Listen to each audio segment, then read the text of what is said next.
The Light Guardian in me sees and honors the Light Guardian within you. Aloha, shifters, multidimensional dreamers, co-creating within this beautiful holographic matrix. My name is Brendon, aka Skull Babylon, aka Skull the Wolf, aka Wolf Shield, here once again for another very exciting, educational, inspirational episode / broadcast of ParadigmShiftCentral.com, a real-world interactive game to be able to help assist with the shift in consciousness.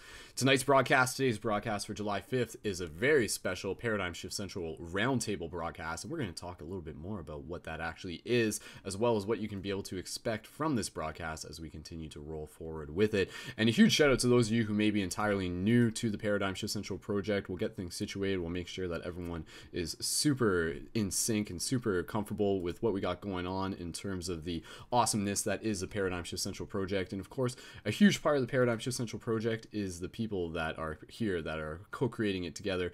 So we're going to switch things over in a second, and we're going to unmute some microphones from the people who are tuned into this as soon as I confirm that things are broadcasting properly through YouTube, and they are. Yes, sweet, awesome. We had like this is like, don't tell anyone, but this is, we had to like full time back in on itself. And yeah, this is like take 2, but it's all just practice, guys. It's all good. So we got things working perfectly. Sweet. Shout out again to those of you on Facebook. If you're watching this on Facebook, be sure to jump over to YouTube. We got some additional chat going on there. And if you're on YouTube, get comfortable, enjoy, get in the chat, say hello. In the meantime, just let me know, guys, if you're here, drop some 1111s in the chat. Let me know that you can hear me. And of course, leave a little text information about where you are tuning in from. We want to know where all the shifters from across the world are syncing into this broadcast from. That is a very exciting part of this story. So in the meantime, let me just switch things over here and give the cue for the other shifters here in the chat to be able to add their voice to the conversation by, first of all, unmuting their microphones and making some noise and sending some love out to all the other shifters out there. So shifters of the world, let's unmute our microphones, pull those microphones up, make some noise, boys and girls. 1, 2, 3. Hello. Whoop, woo. Yes, Hector, we can hear you. Count it up, Hector. Whoop, Yes. whoop, woo. Blast off. Yes, you.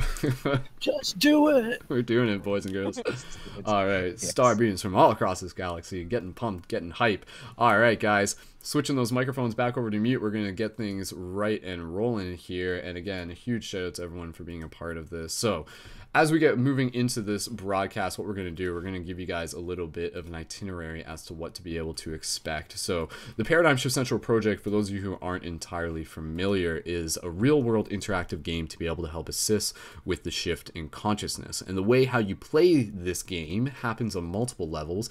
Part of it is by being able to tune into these broadcasts, by being a part of the community, by being a part of the ongoing story of building a global team of shifters, people who are actively and intentionally helping assist with the shift in consciousness.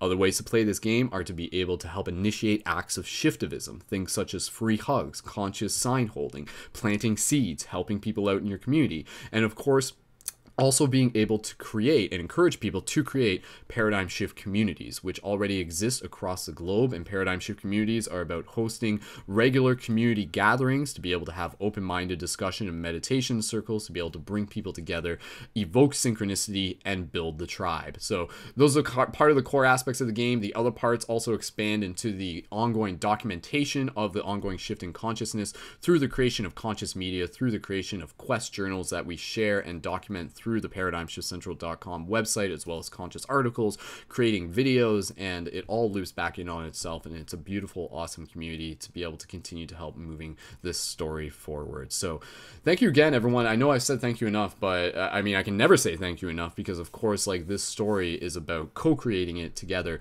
And so what we're going to be doing here as we move forward into the ongoing chapters of the Paradigm Shift Central project, we're switching things up, we're evolving things, we're refining things, and part of the way that we're doing that is by being able to transform the ongoing broadcasts that we do. The broadcasts are very important, you know, like in terms of what does this world need right now?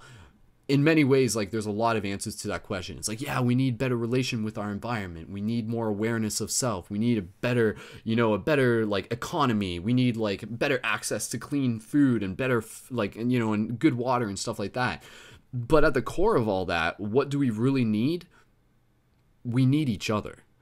And that is exactly what this circle is about. That is what these broadcasts are about. That is what this project is about. It is about being able to create that digital sacred space for us to be able to connect and engage and support and inspire one another, knowing that we are all on this shared mission, this shared ongoing mission of being able to help bring the ancient heart back into the modern world, to be able to help assist others in their own awakening process, which leads them back to their own self-awareness, which leads them back into their own self-empowerment, to be able to help the dream, to be the dream awakening to itself, to be able to help others awaken within the dream, to be, it's basically, if you've ever seen the movie The Matrix, it's kind of like that. So, and we're basically like playing the role where we're like becoming the ones while also helping other people like unplug from the matrix when the time is right for them, and planting those little seeds that are going to be able to help them open those doors for themselves. And again, the metaphysical rabbit hole goes very deep, and we're going to be exploring that within this broadcast. Like, for those of you who are maybe entirely new to the conscious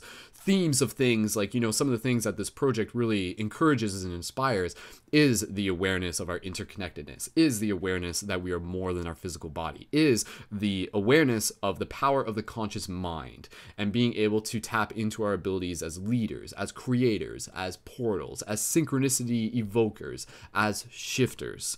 So that's part of just a quick initial introduction. And what I'm going to do, I'm just going to give you guys a little bit of a rundown as to what to be able to expect from this broadcast. And from there, we're going to get into quick individual intros from people who are tuned into this team building circle right now, into this roundtable discussion.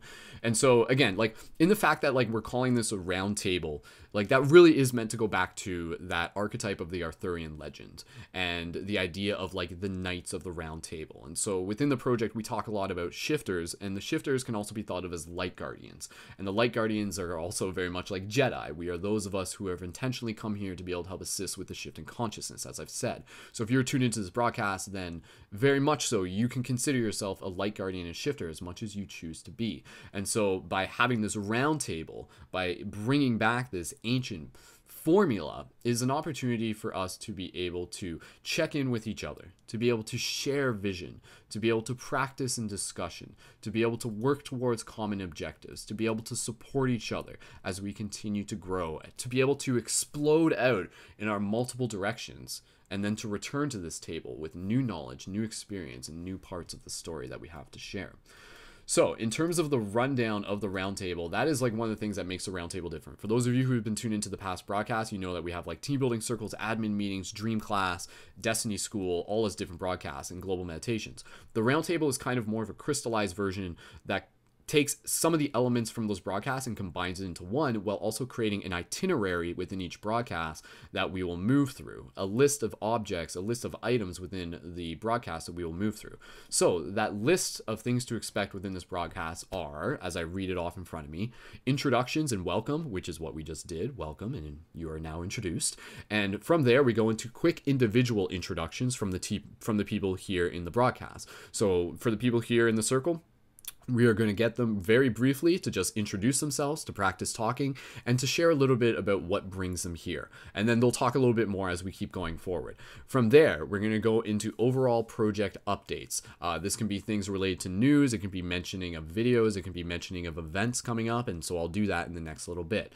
From there, we go into a short meditation.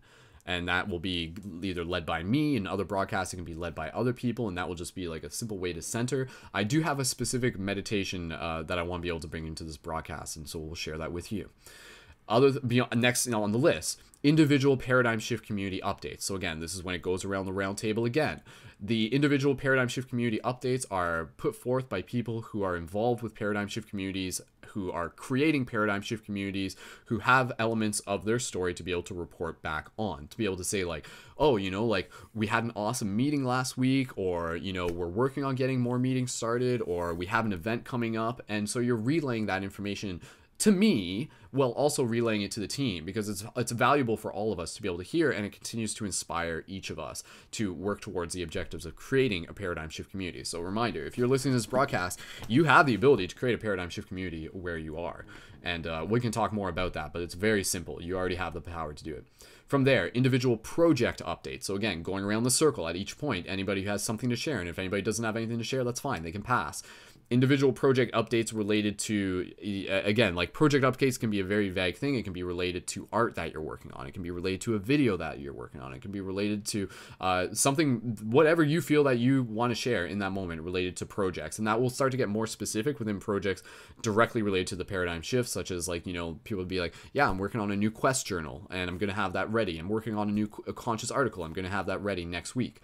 From there, we were going into dream sharing. So dream sharing, similar to how in the past broadcast we did the broadcast for dream class, dream sharing is exactly what it sounds like. It is an opportunity for us to be able to help relay information about any dream elements that we want to be able to share, such as like a really like trippy dream that we had the other day, or our progress with working on dreams, or maybe like a tip that we want to be able to offer to the team about dreams, you know, like a practical way to be able to help remember more dreams and things like that. So the dream sharing is very important because we're documenting things on the physical dimension, but the dream sharing helps us document things on the higher realms as well, which is very, very exciting.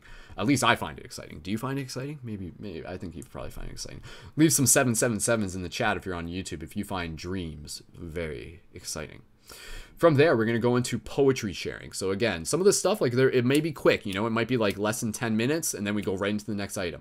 So the poetry sharing is an opportunity for people to either share something they've already written, or it can be an opportunity to just like freestyle something on the spot. And so I'll probably just freestyle something on the spot as an example. From there, it moves into what is essentially like the closing tier of the broadcast by getting into open discussion. Open discussion will be something that we decide on a group in terms of what we want to talk about. That can really be decided in the moment. It can be set ahead with an intention, but it's an opportunity for us to be able to practice having discussion and to be able to share the things that we're passionate about. So the open discussion, that is like a big thing within the Paradigm Shift Central project. And in the past broadcast, you know, we've spent entire team building broadcasts where we would spend like 5 hours, you know, just talking about stuff.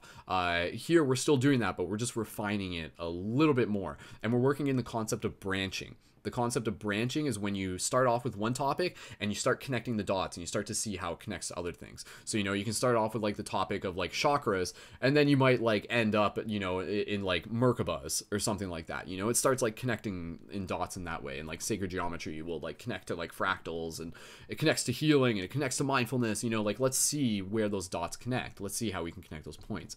That's the concept of branching. We'll get to that when we get to the open discussion practice.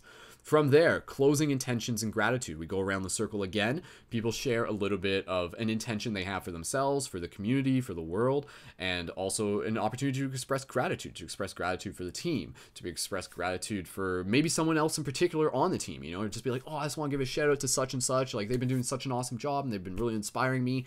Sharing gratitude is such a powerful thing within the team. And then from there, also moving into, after that, closing meditation. And again, that will be another meditation with like kind of reflecting on what we've talked about within this broadcast. And then from there, we will go into the outro. And then after that, that's it.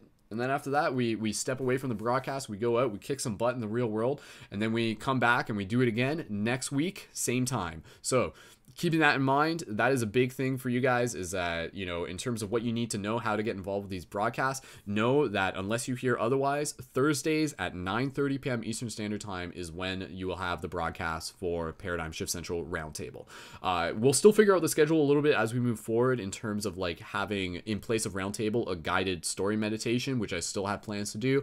And I'll also still want to have specific broadcasts specifically for Dream Class and specific topics for Destiny School. Those may happen on different days. We're still going to decide that as we're going. Essentially right now, this is kind of just getting back into the momentum of things, inviting you guys to be a part of this. And yeah, this is awesome. So thank you guys so much for being a part of what we got going on here. So allow me to just kind of like keep an eye on things as I just kind of multitask, and it looks like we got quite a few people in the chat. So shout out to Madeline, shout out to Sir J, shout out to Luna, shout out to Psy Sister and Sabrina and Simone, Scene, and Madeline again, and OP Knight, yeah, much love, brother. Awesome. So we got quite a few familiar faces here. We got 14 people watching on YouTube. That's awesome. Again, honestly, with these broadcast guys, like, I'm less interested in having this broadcast seen by like thousands of people just yet. I'm more interested in finding that core group of people who are really close to the nexus.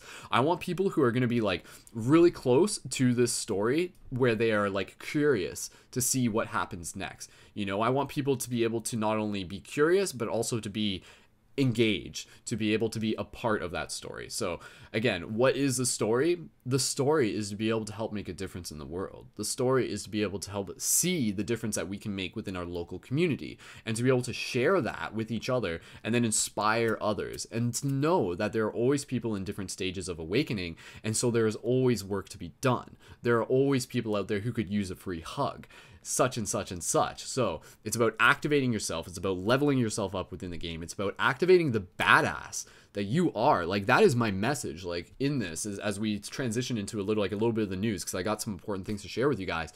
You know, you are a badass, and like, that is my message for all of you listening to this, and like, that is my job that I've created, like, that I've called myself into, is to remind you of like the badass within yourself, of the ability for you to go out there and change reality, to be able to inspire others.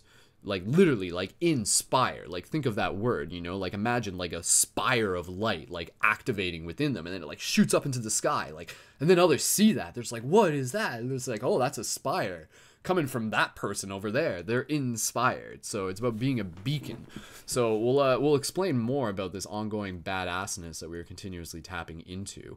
And in terms of just as we go through this itinerary, in terms of well, actually, let's go through the quick, sorry, as I skipped ahead, I'm kind of just like, again, this is still just practice for me, guys, as well. Let's do the quick individual intros, then we will go back into the project updates, because I want to be able to share with you guys some huge news, huge news that I'm gonna tell you guys, and it's something you're gonna be involved with. So some of you already know, don't spoil it, but I'm gonna tell you about that. In the meantime, let's do quick individual intros. So in terms of individual intros, a little bit about who you are, where you're from, and what brings you to the Paradigm Shift Central project. So let's keep it kind of short at that, guys, and then again, as the roundtable keeps moving forward, everyone will get plenty of opportunity to be able to talk more in detail.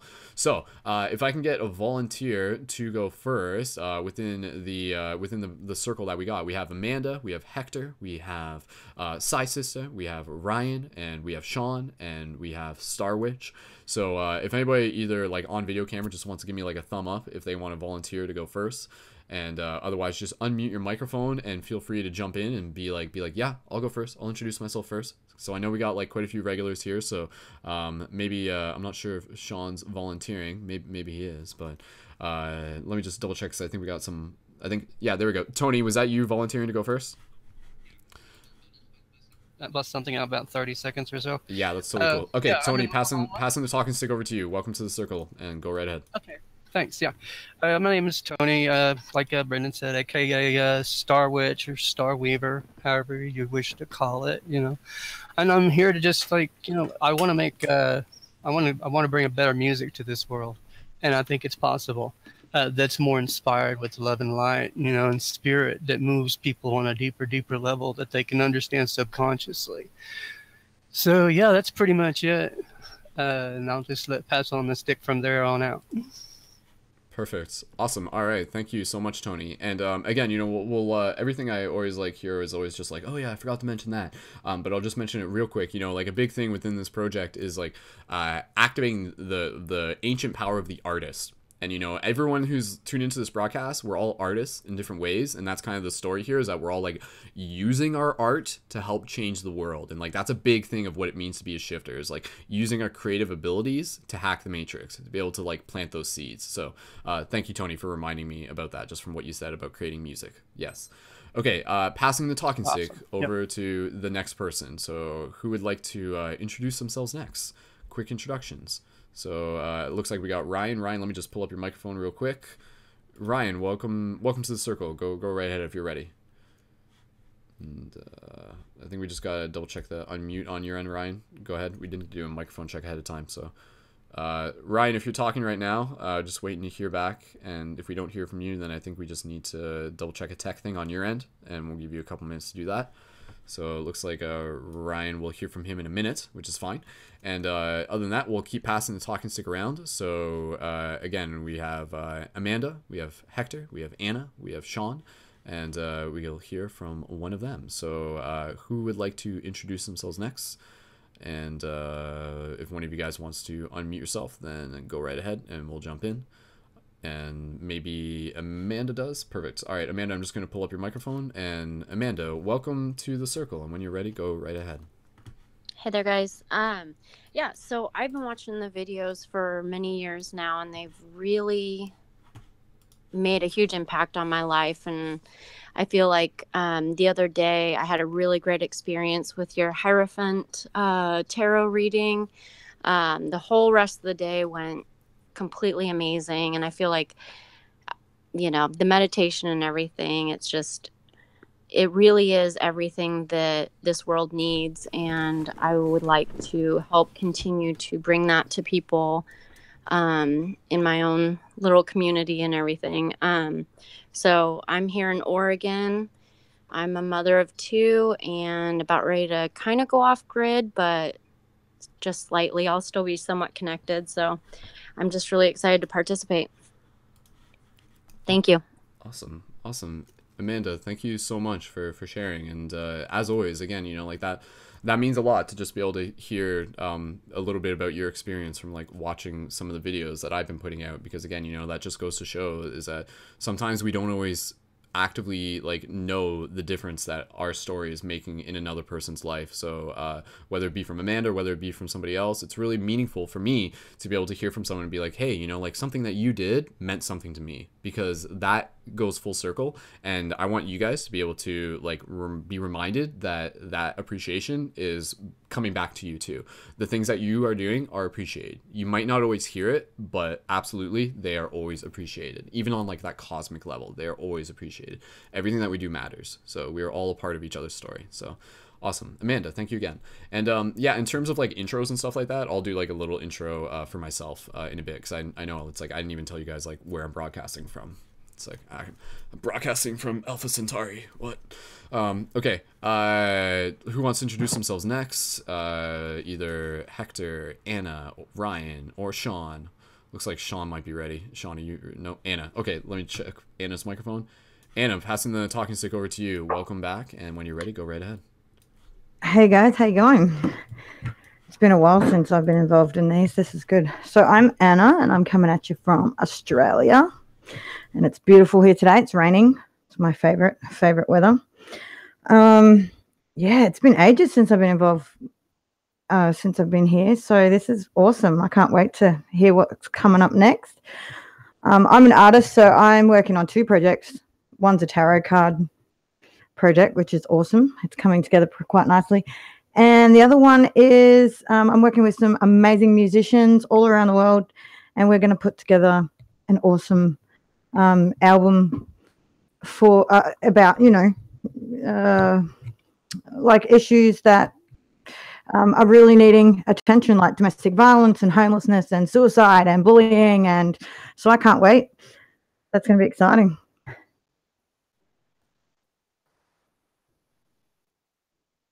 Awesome. Anna, thank you so much, and it's wonderful to be able to have you back here in the circle. And yeah, I've been keeping an eye on some of the stuff you're doing. It's really great to see you've been involved with like the music that you've been creating and producing, and it's great to see that there's been some success behind that as well.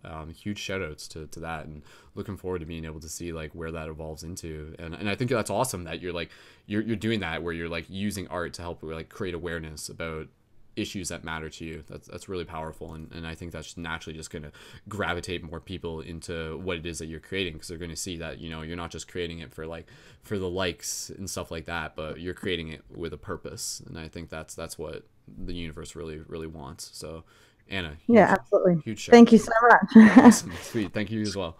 Cool. Okay, let's keep bouncing around. And again, everyone who's in this broadcast, will include the information for them in the show notes. So if you're just like, yo, like Anna's so cool, I want to hear more about her, check the show notes afterwards. They'll be in the information for the YouTube, and you can link to them as well through there. But again, even for any of you people within the broadcast right now, if you guys are also in the YouTube, please feel free to drop your links. Drop your links into the YouTube chat, and people can, anybody who's in the YouTube chat. And let me just double check, because I'm multitasking here, but we got 17 people watching on YouTube. That's awesome, guys. That is a good number for YouTube as it is right now. So if anybody on YouTube, just like everyone there, like, be sure to check out any links that we're sharing here. And maybe if you got your own YouTube channel, please feel free to share it there as well. So sweet, awesome. Thank you for working so hard, everyone. Okay, let's keep passing it around, guys. This is going good so far, and remember, this is all just practice. Okay, let's hear from either Hector, Ryan, or Sean next. So maybe is it gonna be Hector? Is Hector gonna talk next? Hector's gonna talk next. Yes. All right. Hello. Hector, passing the talking stick over to you. Welcome back, brother. Go right ahead and introduce yourself. Go for it. Hi guys, I am Hector, and Hector, can you just move the mic closer to your mouth? sorry, I have these new earbuds, and they're not working properly. Okay. Can you hear me? Yeah, the audio is a little bit quieter compared to like what I've heard come out of your end before. So just like talk like really loud, and maybe I don't know if you want to switch afterwards, but I think it's a little bit quieter. Hello. All right. So, Go for it. yeah, I am from Reno, Nevada, and I do Paradigm Shift Reno here, as well as I'm a Reiki master teacher, so I have a Reiki business as well. And let's see, it's been a while since I've done one of these, but they're super fun. I love connecting with the Paradigm Shift community, and it's inspiring to hear what everybody else has to say and what they're doing within their community to help out.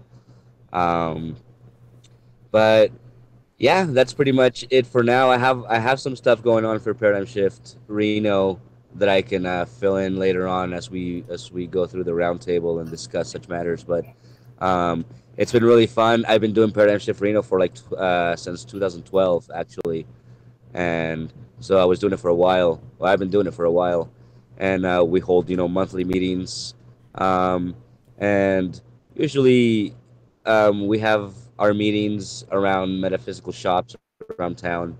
Like many of them, we try to spread the awareness of local community and businesses and stuff like that. So a lot of the metaphysical shops hosted our meetings, which is awesome. But now that it's summer and everything, we're going to be holding them outside at some of our parks and just take advantage of our weather. So our next Paradigm Shift Reno meeting is actually next Sunday. Not this Sunday, but next Sunday. So that's gonna be really cool, and I'm looking forward to that. And yeah, so I just can't wait to see what else is going on around here with you guys. And cool, fun. Awesome. Thank you, Hector, for sharing. And yeah, there will definitely, like as we go through the roundtable and get into the updates for community stuff, if there's more stuff you want to talk about there, absolutely. But thank you for that introduction in itself. And again, like Sure. I can only imagine, not even so much imagine, but I know that these broadcasts are really meaningful for people who watch them, to be able to like see this formation of such a group of awesome people. Again, I go back to the word badasses. We're just like such a team of badasses coming together, and that's such a powerful thing. And special shout out to Hector again, because like everyone here is kicking butt in different ways, and Hector is an example of someone who has taken up the reins of creating a Paradigm Shift community. And Paradigm Shift Reno is something, as he said, he's been involved with it for years, and he's been evolving it, and they've been having ongoing meetings.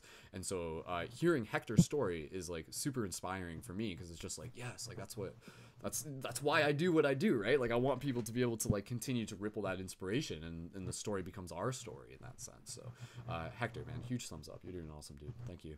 And Thank you, man. And shout out to the family there with you. If Katie, Yeah, Katie's nearby. Katie's here. She's hanging out. Cool. Want to say hi? Hi, Katie. Hi. Sweet. So we got a whole family going on here. So sweet, awesome. Yeah. Thanks, Hector. Look forward to hearing more in a bit. So For sure. Awesome. Sweet. All right, guys, let's keep going through those introductions, and after that, we'll Check, get into a couple project update type stuff. Checking the mic. And Checking who do we got? Was that Ryan checking the mic right now? I think. So, yeah, can you hear me now? Yeah, I can hear you now. Okay, so that's good. So Ryan, if you're ready to do introduction, we can pass the talking stick over to you. Is that cool? Sure, man. All right, Ryan, go right ahead whenever you're ready. I found Paradigm Shift shortly after my near-death experience in 2011, and I like to check in on you guys every once in a while. I'm all over the net. I'm all over with the movements. Like there's many movements going on in the world, as you all know, and I think that's pretty cool. So you know, that's about it for me. We're all the same. Awesome, thank We you. all come from this. We all come from the same place, you know, and I could go on, but let's save that. word, man. Yeah. We'll get deep later. Cool. Ryan, good to have you here, man. Thank you. Awesome. Sweet. Good to be here. Awesome. Thanks, man. And again, you know, like it's beautiful in these broadcasts when you start to learn a little bit about the people who come to them. And again, you know, for the people involved with this broadcast, there's a real cool appeal for the people who listen to this broadcast when you start to get like recurring people within the broadcast, you know. So like, you know, someone might show up one broadcast and be like, oh, here's what I'm working on, or here's a project that I'm doing, or here's an experience I had. And then like next broadcast, you get like an updated version of that. So it's like there's multiple kind of like subplots kind of like weaving through this bigger story that is encapsulated through creating this broadcast. And then people who are listening to this, they actually get to know you, you know. So like people who are listening to this, you know, there might be like yeah, like go Hector, like we love you, Hector. Be like, go Ryan, go Sean, go Anna, you know. It's like they've been tuned in, like they were like cheering, not just from the sidelines, but like on the bench as part of the team. And I think that's a really cool aspect of it to think about, you know, and let that be a bit of appeal for people who are listening to this broadcast and are kind of like, you know, like, oh, I want to join, right? Think about the idea that, you know, you're introducing yourself and then you're kind of like weaving your story into the story that we're creating, and that's kind of the documentation that we're creating together that way. So in the future, as inevitably what will happen once aliens find these broadcasts, assuming they haven't already, no, obviously they have, you know, they'll be able to be like, oh yes, we shall study the human race by watching these paradigm shift broadcasts, and it will encapsulate all of humanity's totality. Something, maybe, I don't know. Gotta get Gabe in here, he would talk about it. Anyways, all right, let's keep moving forward, guys. Having fun here. And again, if you guys are just keeping an eye on your microphones, that'd be perfect. I can see we got Jesse in here, and Sean are the other two people to introduce themselves. And Jesse, I have to like, I can't move my screen to like adjust the audio on stuff. Like I'm figuring this out now. Sean, are you ready to do an intro, and then we'll do Jesse after that? So Sean, double check your microphone. Can you hear me? Yeah, we can hear you. So, all right, Sean, when you're ready, we're passing the talking stick over to you, and go right ahead, man. Welcome back. Right. Yeah, I guess it's been a little while. It was. Sean, did you change your mic? Is anything different on that? Just sorry, not to interrupt you. Yeah, I did. Actually, I'm just listening back on my. I think it sounds okay. If people in the chat can confirm that Sean sounds okay, drop some 1111s. I think it's fine. Sean, go right ahead. It's good. Yeah, Sean, it's good enough. Oh, did you just... Oh, no, now we got nothing. Oh, no. This is all my fault. Sorry. Okay, Sean, go ahead. Go with what you got. That's fine, man. It's good enough. Is it better, or was it better before? I think that's better. What you got right now is better, but I know now you're not getting the headphone effect. Okay, go ahead, man. It's good enough. And there is music playing. Whoops. All right, you're good. Go for it, man. So, yeah. I think most of the, light worker community probably having trouble being consistent the past couple of months. Everybody kind of dealing with a lot. You look at all the like spiritual meme pages, just about everybody's going through it and having trouble making jokes. But yeah, it looks like I think everybody's starting to like readjust. whatever's going on here. So, introduction. Yeah, I run the meme page, Paradigm Shift meme page, bunch of other pages and stuff. Just working on video stuff, all things video and social media, and seeing what we're getting into tonight. Well, it's pretty funny what you said. For a while, I've pretty much been looking at Paradigm Shift Central like United States or like United Nations or something, of all these people with different backgrounds and different levels and different skills and everything, trying to like figure out how to work together. It's definitely something new, like forming. It's probably what it was like when America started. And they're like, yeah, all the other countries, you can come on over. We'll all figure this out together. Like, yeah, this will be easy. But yeah, it seems like it's working out pretty good so far.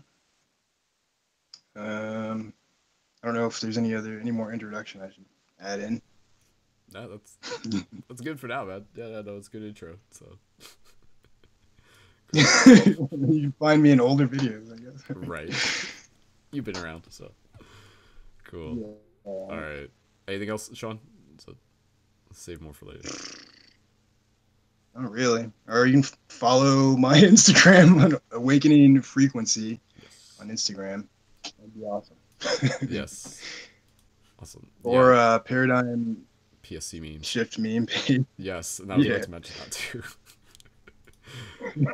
Yeah, Sean, I'll segue off of that. Yeah, for those of you, just give a little bit of background and stuff like that. Sean kind of took up the mantle of creating like some paradigm shift memes, and so like we have our own Instagram meme page that Sean runs, and it's PSC memes 1111 on Instagram. So if you're not already following that, be sure to follow it, because there's some good stuff that is there, and some of it gets posted through the Paradigm Shift Central Facebook page, and go like that too if you're still using Facebook, God forbid. But yeah, no, a huge shout out to Sean. Man, I really appreciate what you bring to the team, and I'm looking forward to, again, like seeing how we can continue to focus our abilities and our skills. Me and Sean got a lot of commonalities in terms of like the social media elements and our interest in that. So yeah, looking forward to being able to collaborate more on that. And again, man, thank you for like doing things without me even having to ask, and for you to just be like, oh sweet, like this is how I can help, and to just like go ahead and do it and everything like that. Like that helps not only me, but it helps the entire team as well. So thanks for leading by example in that sense. So huge thumbs up, man. Appreciate it. Problem. I'm out there in the internets looking for people, I don't know, keeping track of all this paradigm shifting stuff. Oh yeah. Try to see if they'll jump in paradigm shift. Yeah, man. Those activity. memes are also portals back to the project, so you never know how far they go. So. Oh, memes are crazy. Yeah, man. So today it was like, it's kind of weird, like the big giant mainstream meme accounts that are usually, I don't know, usually just joke about depression, drugs, I don't know, junk food. It's kind of like the main things they joke about. And today there's like these memes on like psychics and other stuff, and I was like, whoa, all right, like, that was a first. Mainstream memes getting 50. Sweet. Like, I don't know if they're experimenting or if they notice that there's a community of spiritual blowing up. We're like, ooh, let's get in there. Keep an eye on that. Cool. Yeah. All right, Sean. Yeah, they definitely run Instagram. All right, that's good. That's good. Good update. Good intro, man. Sweet. Cool. Okay. All right. We'll hear more from Sean as we keep going here. We're gonna jump over in a second to some quick news and updates and some missions that we got for you guys, and some of the big news, the huge news, which I'm still getting you guys all pumped up about that. So just yeah, just hyping it up a bit. And we'll do one more introduction. We got Jesse here, and again, if other people still want to join the Hangout, they can. Realize that it's best if you can join the Hangout near the beginning to be involved with the format, but if you want to join it later, you can. That's all right, just as long as you're respecting the format of things. And again, if you want to join future broadcasts, be sure to create your profile on the Paradigm Shift Central website, and then we send out the link to be able to join the broadcast ahead of time, and you'll get into the routine of it. And obviously, it's set up using Google Hangouts. So we'll pass the talking stick over to Jesse, and Jesse can do a quick introduction of just who he is, where he's from, and what brings him to the project, what brings him to Paradigm Shift Central. So Jesse, go ahead and test your microphone when you can, and we'll make sure that it's coming through okay. Mic check.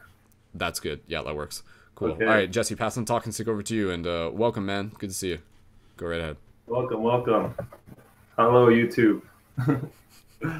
I'm from Toronto originally, and I'm there currently. I've been on this broadcast once before, maybe like 2 months ago or a while back. We had a discussion about a few things with Eddie, I think that's his name. Yeah. And a lot has changed for me since then. In those 2 months, like, I think I just finished any suffering from ignorance. I can maybe say that with confidence. Well, I am saying it with confidence because I know that I no longer need to suffer from the ignorance that was really depleting my energy before.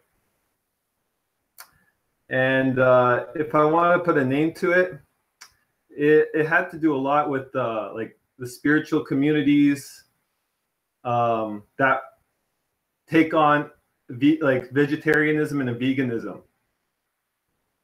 To me, like a lot of it was just mental illness, and we try to like cover it up with psychic abilities and stuff. It's quite hilarious. So yeah, that's over with. I suffered a lot, like I'll say that for sure, and it was all my own fault. Like, I'm not blaming others. But now that that suffering is over, which I say with confidence, I'm really excited to take on the world, right? Because now I could actually build strength through let's just say being more primal. My belief in spirits has changed because now I believe that a lot of that came from eating too many grains and being on a grain diet. I'm a lot more grounded now. I'm working on myself. Like, I can even see on the camera here, my right shoulder is still kinked. I had a what's it called? A wing scapula. So anyways, just like if you look back at that broadcast, like Brendon was mentioning, you can see people's progress. I was smoking weed. I was talking in a monotone voice. Like true and I mean, I thought I had some kind of abilities, but I wasn't doing much. I mean, I still am not much now. I keep a low profile. I don't go around acting as the Illuminati yet, but it's all becoming pretty clear to me now. How like the sheeple are being mass produced. You know, like I could hardly sit on a bus these days without just saying, "Oh my gosh, this is it." Like this is the factory farming of human beings. So honestly, we don't have to worry about the factory farming of animals. As long as they're being treated well, that's okay. But we should really be worrying about the factory farming of human beings, because I care a lot more about human beings than I do about animals. And if there's ever an apocalypse, just watch out, because we'll start eating each other. Just letting everybody know. Like, yeah, it's up on that one. That's why they're bringing all these zombie movies and zombie films. It's to prepare us, because if someone realizes that, like, oh, I can eat another human organ and that will help replenish my own organs, then they won't think twice about eating your organs. It might sound a little crazy right now. That's just because this is new information to me, and I'm kind of like going crazy about it. But it's nice to have a release on this program here. It gives me a chance to like speak my mind, because right now I don't have a lot of people to talk to. I actually hardly talk to anybody during the day, and it's hard to hold these things in and and then just see the way everything's being controlled. It helps to speak about the control mechanisms and just like give a fuck you up, not to anyone here, but fuck you up to like the control methods. And claim sovereignty. Yeah. Jesse, go for just keep things on schedule. Go for about another 30 seconds. And oh no, that's fine. I just wanted to give a quick update, because I kind of have a cringe factor to the way I was to the way I was on the last broadcast, right? It's like, oh, I was hardly eating anything. Honestly, what messed me up was the McDougal program. If you guys ever heard about the McDougal, fuck that guy. Fuck McDougal.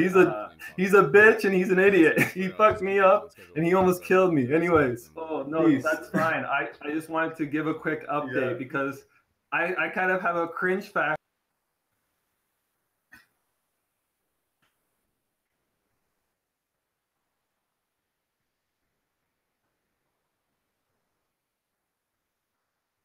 Yeah.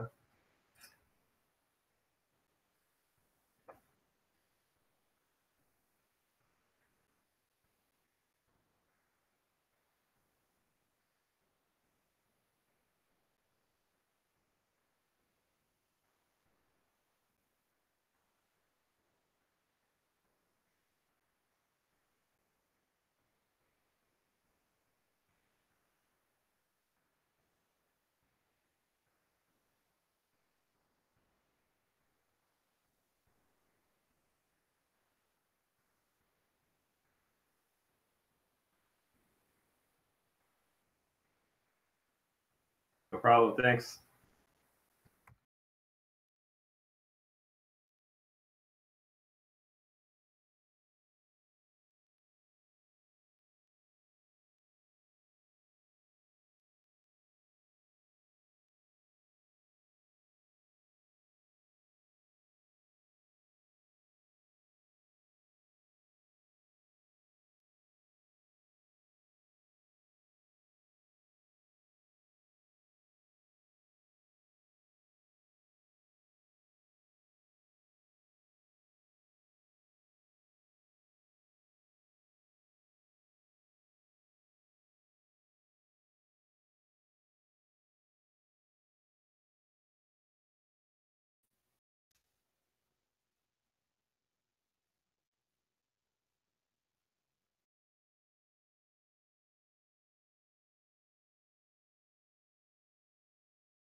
Sorry about that. Okay, I just have to repeat myself because I just realized that I had my microphone down on YouTube for a second there. So sorry, YouTube. I didn't realize that. There's probably about a minute worth of silence there.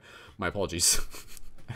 As I was saying just a second ago, this is all just practice, and that's one of the reasons why we do this, is to be able to learn from the experiences and to be able to sometimes make little glitches and mistakes, but to continuously get better. And I was kind of saying to Jesse there a second ago, it's always important to be able to look at the own progression that we are making within our day-to-day lives, and to be able to see that transformation that can unfold sometimes over a period of weeks, sometimes a couple of months. And a lot of that is being able to change our everyday habits, but more so is about being able to change our perceptions and our thought patterns and our relationships with our environment in that sense, bringing it back to sovereignty, bringing it back to self-empowerment. And so as we move forward with the broadcast, what we're going to do, we're going to go into some overall project updates and news to be able to give you guys some information about what to be able to expect from the future of the Paradigm Shift Central project and how to be involved. So one of the things that I want to be able to mention with you guys is the idea that, again, these broadcasts are happening every Thursday at 9:30 p.m. Eastern Standard Time. So that's really important. And if you're tuned in for this one, then you already know when the next one's coming. If you're on YouTube and you haven't already yet, be sure to subscribe to the channel and as well click the bell icon on the YouTube to be able to get notifications for when the videos are coming out and when new videos are coming out as well. Another thing I want to be able to direct you to is to be able to get the Paradigm Shift mobile app. If you haven't already done that, be sure to get the Paradigm Shift mobile app on the main website. You go to the menu and then from there it will take you to, you see a little button that says download mobile app, and I'm going to post a link for that into the YouTube chat right now. And through the Paradigm Shift mobile app, that is where you will also be able to get additional notifications sent to your mobile device as a push notification, and you'll be able to get to explore other aspects of the website and the project from that device. It is still being refined, it is still being updated, but it is still incredibly useful in terms of the notifications being sent through there. As I said, we got some big news coming up, and I'm going to tell you guys about that in a second. Other things that I want to be able to let you guys know in terms of the routine and schedule that we are creating with Paradigm Shift is the idea of creating a few broadcasts throughout the week. So Thursdays are our team broadcasts as we're doing now, and then go to the beginning of the week. And on Mondays, what I am working on doing is having a regular weekly tarot card draw video that will also be like a tarot card / meditation, and we're going to do those Mondays as early as probably 9:30 in the morning is what I would like to aim for in terms of doing those. And again, you'll be able to find those on my YouTube channel and on Facebook, so keep an eye open for those. The tarot card draws are kind of like a cool way to get some information from the universe and to be able to get some insight, and as well as to be able to lead people into the upcoming broadcast for that week. And the last one that we did was on the Hierophant card. That was a card that we drew, and that was like super relative to Paradigm Shift because it's all about like being the bridge, being like the ambassador for higher conscious ideas in the material plane for mainstream culture. So that's exactly what we are doing here within Paradigm Shift. And the next thing I want to let you guys know, this is very important, is that starting next Wednesday, assuming it fits in with the schedule and all that works, is what we're going to do. You're going to start seeing the production of Paradigm Shift Central News. So Paradigm Shift Central News is a little bit different from the Paradigm Shift Central Roundtable, because what Paradigm Shift Central News is, it is a 1-hour show that goes on Wednesdays at 3 p.m. Eastern Standard Time, so 3 p.m. in the afternoon. And the way how Paradigm Shift Central News works is that it is basically a way to be able to feature specific content within the community, such as new quest journals, new conscious articles, new community videos, and also to be able to give some updates, and also to be able to have a featured community member call into the show to be like a guest as part of it, and then to also have like a closing meditation, and then to wrap up after there. So in addition to like browsing the website and everything like that, by creating Paradigm Shift Central News, it is a really cool way for us to be able to collectively practice creating that broadcast content, to be able to feature each other's things, and to be able to share a platform where we can see what it is that we are co-creating individually and collectively. So for example, think how cool of it is to be able to create the audience for Paradigm Shift Central News, so that say people are tuning into it on a weekly basis, say there's like 100 people listening in onto a weekly basis, and then through Paradigm Shift Central News, we are specifically featuring someone's new video. And then within the Paradigm Shift Central News, it would be both audio format and video format. You would be able to like hear a clip from that person's video, and maybe that person's video will be your video. And so that is like a really cool way to be able to, again, practice creating a more crystallized version of a broadcast with the specific intention being able to help like give a boost of inspiration, provide some spiritual insight and like medicine in that sense, as well as featuring very cool content within the community and encouraging people to create content through the website to be able to have it featured through the Paradigm Shift Central News. So moving forward, part of the objectives that I want to be able to help direct you guys to is the idea of being able to create content to feature through the website. And so this is the creation of quest journals and conscious articles and videos. This is essentially the ongoing mission that I want to be able to give you guys moving forward in the future. So the quest journals, again, the quest journals are basically like a blog format thing that we have through the website, and the quest journals are an opportunity for you to practice documenting the ongoing shift in consciousness from your perspective. And we want to be able to focus on them in terms of like quality over quantity. And they are meant to be experimental, and they are meant to be sort of like avant-garde, and they are meant to be artistic. And they're an opportunity for you to journal. And journaling is a very powerful thing, and it's something that I'm learning to appreciate more and more as I grow older. Even sometimes when I'm like not doing it as much, when I'm not doing it, I'm like, oh, now I remember why I should be doing it. And I'll give you a little bit of insight as to why I think journaling is really, really valuable. As we continue to grow through our shift in consciousness, you'll notice that our thoughts change, and sometimes we will literally like, you know, our perceptions change, and sometimes we will in some ways almost forget certain things that happen within a relative moment. So I mean, even just right now, think back on what you were doing 3 weeks ago off the top of your head right now.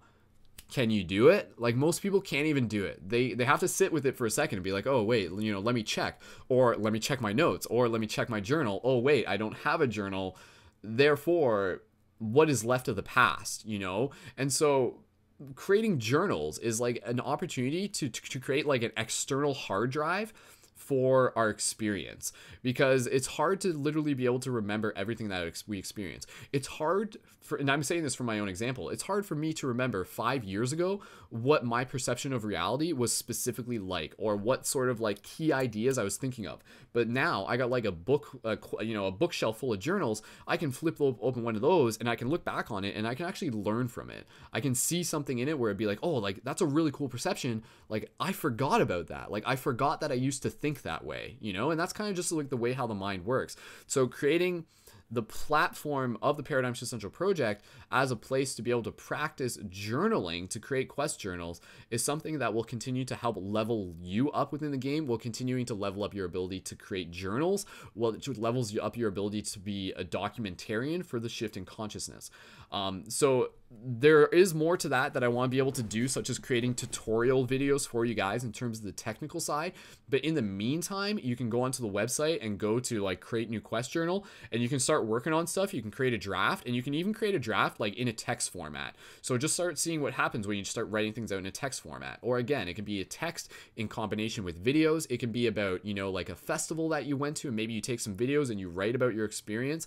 And again, you know, in terms of journaling, really try to write things, and I'm saying this to myself because I'm not perfect at it, really try to document things as close as you can to the moment that they happen, because that's when like the feelings are ripe. That is when the experience is real. Like honestly, like, and again, I'm saying this from my own experience, there are times where like I would go through an experience and be like, oh, that was so awesome, I should journal that, and then I don't, and then like a week later I can't journal it. Like I can't access that part of myself in the same way anymore, just because like I'm not there. I'm not in that time zone. Like something slightly changed. I can reflect on it. It would be similar, but it wouldn't be like the proximity of it would be different. The emotions related to it would be a little bit different. So when you're going through experiences, when you have like a really cool synchronistic event happen on the weekend and you want to be able to tell a story about it, practice journaling it, and then be able to share that through the website, and then more people will see that. And again, maybe it will be featured on Paradigm Shift Central News, as well as through other aspects of the project. So the quest journals and the conscious articles are really, really cool. And the conscious articles, for those of you who aren't familiar, the conscious articles are just kind of like a similar concept to the quest journals, but they're more specific in terms of like the article format, where it'd be like, you know, tips and tricks, practical perspectives, a specific article, not even necessarily about yourself, but about a topic, maybe providing some insight. Maybe it would be astrological related. Maybe it would be like, you know, like 5 tips as to like why you should start walking barefoot or something like that. You know, you've seen those kind of clickbaity conscious titles for articles before. We want to be able to play around with that, and we have been in the past, and we want to do more of that. And that's, again, part of my job is to be able to help assist you guys in the creation of those conscious articles. But that's really important. All of that stuff is really important. And again, with any of those, you can also work in the video element. So you're creating videos as well. So the video could be a raw video of a one-shot take of you talking to the camera, sharing some thoughts, maybe 5 to 10 minutes. You can embed that into a quest journal, and you can upload that, and we'll feature that on the website, and then more people will see it, and it creates it as an archive, and it creates it as part of the timeline, and then people can access that in the future. And people can even access videos in a non-linear sense, because we have the video randomizer through the website. So a video that may like be entered into the website 5 years ago may like show up tomorrow for the person watching it, because everything's timeless in that sense. So that's a really cool thing. So yeah, I'm looking forward to being able to see more people implement and use the quest journals. And this is something I'm still considering. But this is going to be a big shift for the quest journals, but I still have to do a little bit of prep in the back end of the website. But right now on the website, there is a validation process where if you submit a quest journal, I have to go and review it before I approve it. I'm considering, and I really want to be able to do this, is to take out that process where I have to review something before it approves. I want to be able to give you guys the ability to, like, if you're ready to post a quest journal, you can post it and it goes live right away, with the understanding that you are posting it with proper formatting as best as you can. Maybe we'll tweak it a little bit, and as well as like good quality. You know, like a quest journal would not be like, you know, 3 sentences. Like that's fine. Like I understand why you're doing it, but like add more to that. Expand on that. Give me some more explanation. Expand on your feelings. Create it as a practice for yourself. And then, so that's something that I want to be able to take away that buffer process to be able to give people an opportunity to practice, you know, creating quest journals at a consistency, at a cadence that works for them. You know, maybe some people will make 1 quest journal a month. Maybe some people will do like a couple a week, right? But we have to keep in mind that we're sharing a single feed. So this is part of the reason why we currently have the buffer, because what we don't want is someone to abuse the system and to post like 5 quest journals in a week, and then it bumps everyone else down on that chronological list when you go to the website and you click on quest journals. So again, it's a format that we're still tailoring. We're still figuring out the best way to do it. It's kind of similar to like other platforms, but it is different. And again, it's like, it's more really about like you sharing your experience, and then knowing that your experience is going to inspire other people to share their experience, and that you sharing your experience is helping you level up through that reflection process. Journaling is incredibly powerful. Have no doubt about it. So drop some 1111s in the chat if you guys are down with the whole quest journal thing. And again, I want to be able to see and invite more of you to be able to create some awesome quest journals. And again, it's kind of experimental, but that's where we're kind of working on it. But again, just focusing on you know, like quality over quantity would be the thing, without sort of like feeling that it has to reach like a certain like we do kind of want to reach like a certain tier in terms of the fact that it's being presented on the website. So again, that's where the learning curve is, but don't let that stop you from posting if you feel like you're like, oh, will this be good enough? Like, it's about practice. So post something that you feel is good enough, and then we'll have it there, and then we'll build on that as well. So that's kind of just like a little bit of news there in terms of like the quest journals and stuff like that. And again, go on the website, check out stuff. If you haven't seen it yet, go explore some quest journals already. Get some idea of examples of what's online.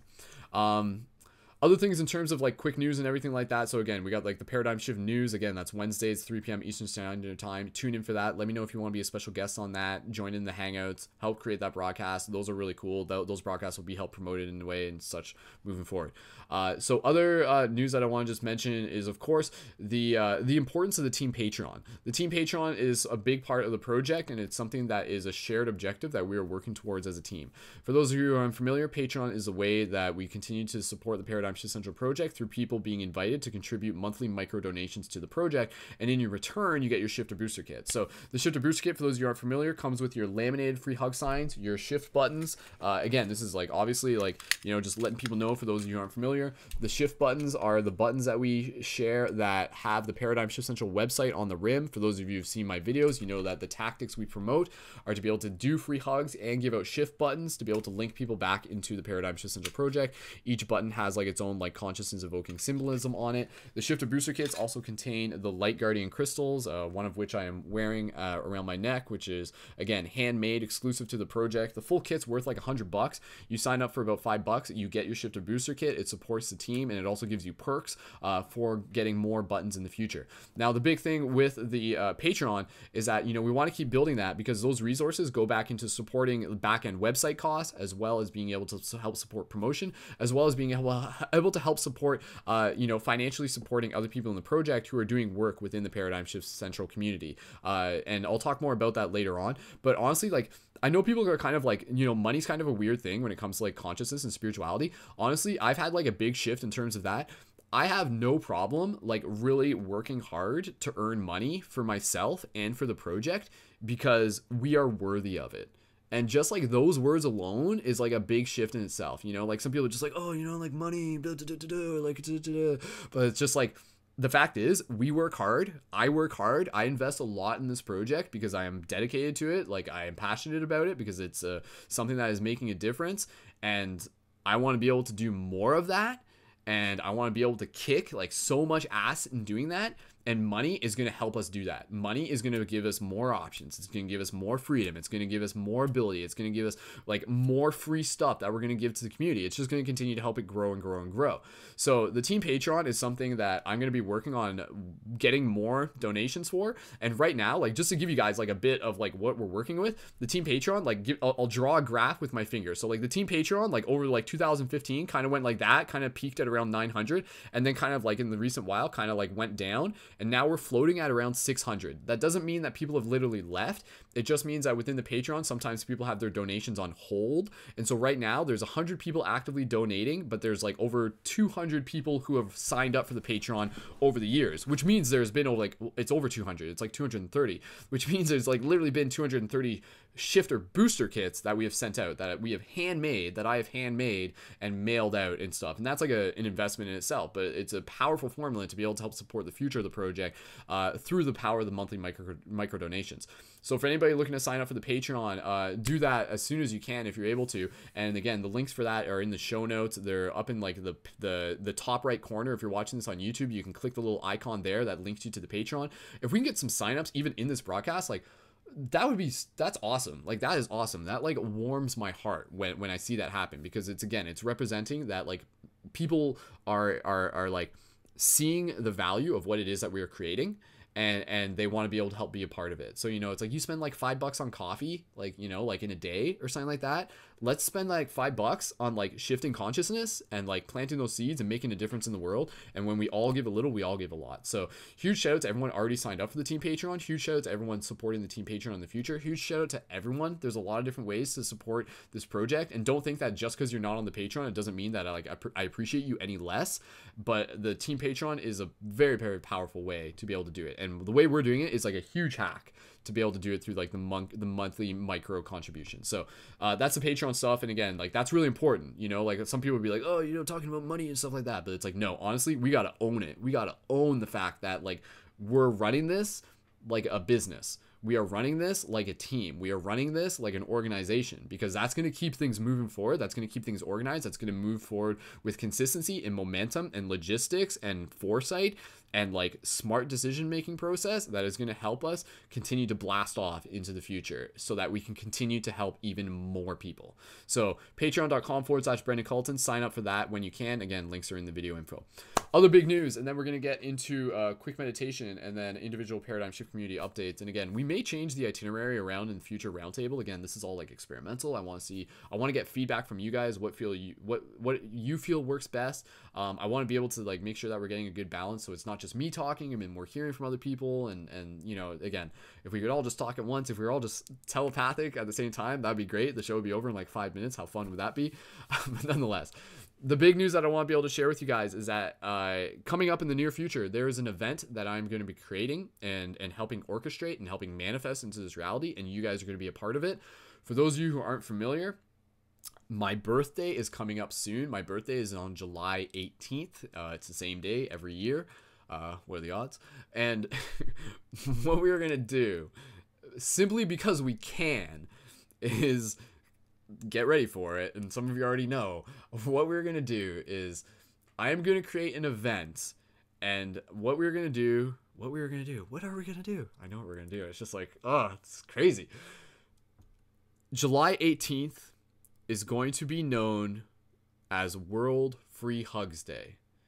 And so essentially what we're doing, because we can, is I'm going to create an event through Facebook, and I'm going to turn the date of my birthday into World Free Hugs Day, and we're going to promote it, and I'm going to create like a little video, and we're going to use it as a platform to encourage other people to go out and to do free hugs, as well as to document it and to share their content, to be able to create like a little like montage video of it, documenting the experience worldwide.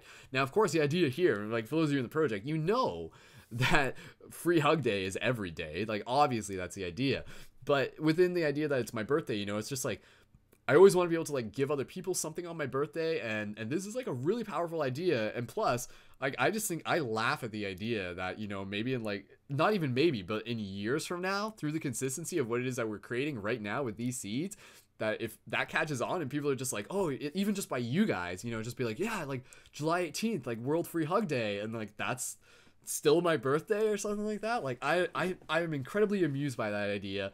I like using my birthday as like a powerful portal, and that was just a natural idea that came to mind. And I'd love to hear some feedback as to what you guys think. So July 18th, World Free Hug Day, start building the momentum now. I'm going to be creating an event for it through Facebook, and I'll send an email to the people through the Paradigm Shift Central project. I'll create a little video on YouTube. You'll see it. We still got time to ramp up for it, but you can start like building the momentum now. So think about it in your head. Think about what you might want to do. Like, it's on a Wednesday, but you know, that can mean like bringing a free hug signs with you to your workplace. It can mean, you know, just holding it with you at a bus stop when you walk downtown. And so again, when people are doing that, I want to encourage them to like take a picture of themselves holding a free hug sign, or even take a picture of themselves doing free hugs if they're in a situation where that is relative, where they can.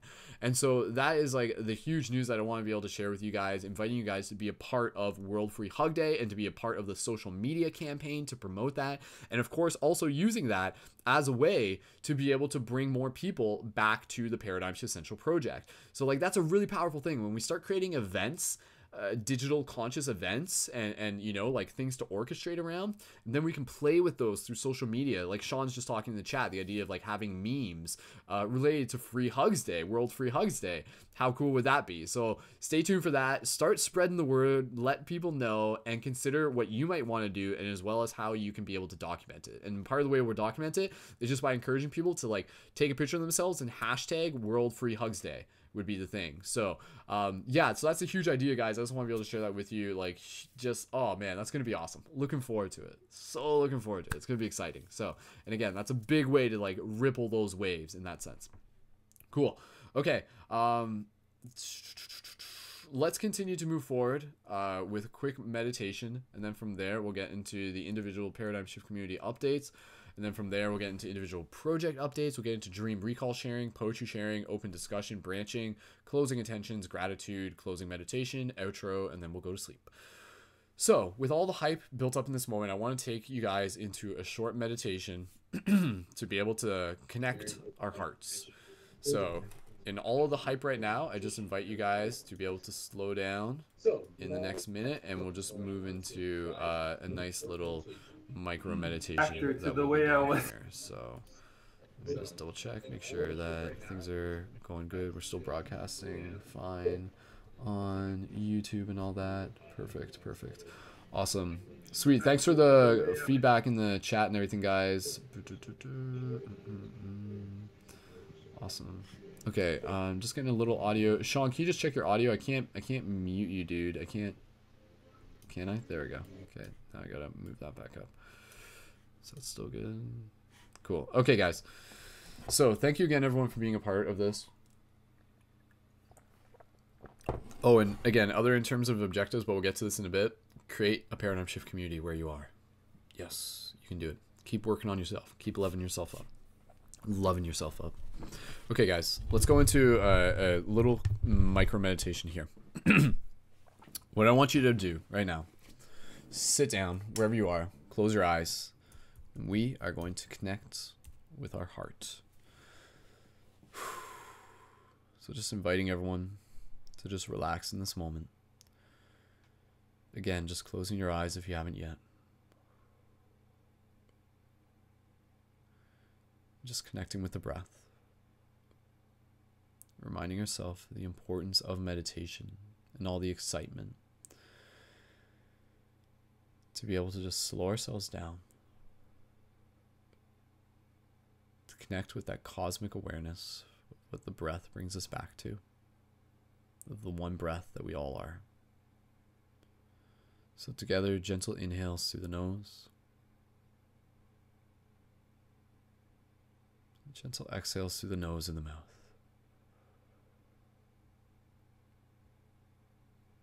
Again, gentle inhales.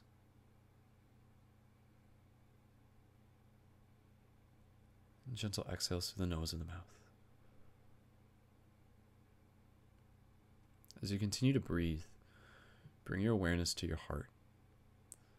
Begin to visualize your heart as a red rose. Red often being associated as the color of love, color of passion, color of the heart. And so continue to bring your focus onto your heart using the power of your imagination to see this rose expanding, to see this rose opening.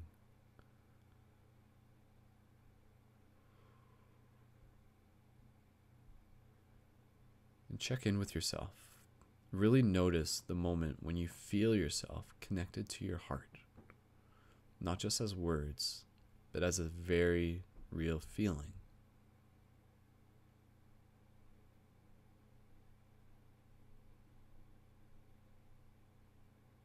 And so as you visualize this rose gently opening, just stay here for a couple breaths, and then we're going to do one more thing. So just really take a moment here in patience to connect with your heart.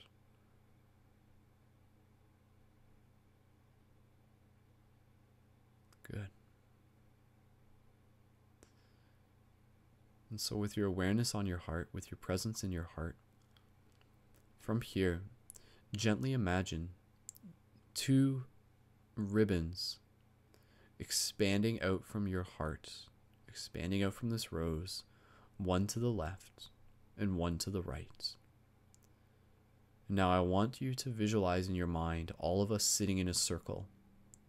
Though this is digitally, metaphysically, within our imagination, within the nation of the Magi, visualize us all sitting in a circle together. And so where you are right now, gently imagine the ribbons branching from your heart, reaching to your left and reaching to your right, and each one connecting with the other ribbon of the person to your left and to the person to your right. So gently feel what that feels like. Whether you're visualizing the person on your left and your right as a specific person or just a feeling, a friend, another shifter. And so as you feel these ribbons connect on the left and the right side of you, acknowledge in this moment that together we have created a circle, that together we have formed this bond, and visualize in your mind's eye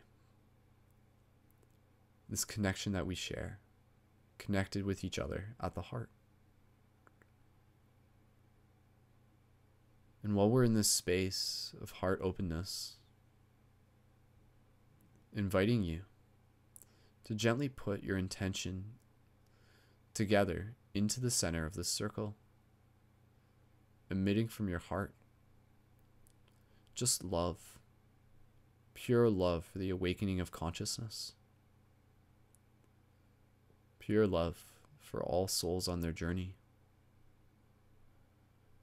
And so as we connected our hearts, as we form this circle, let us use it to direct our intention in a very real way that echoes back into ourselves. And so take these next few moments to connect with your breath, to connect with this feeling, to connect through this visualization, while continuing to simply sit with the intention of sending love, of sending blessings, good vibes, prayers, whatever you want to call it, to all beings for the purpose of helping assist with the shift in consciousness, to move from fear to compassion, to shift into a greater awareness of ourselves and our potential, to move into eternal state of cosmic bliss and joy through deep wisdom and understanding, for us to become even stronger, for us to become even more badass, for us to remember the badassness that we already are. And so just take a couple more breaths here at your own pace, in silence, in this moment of oneness.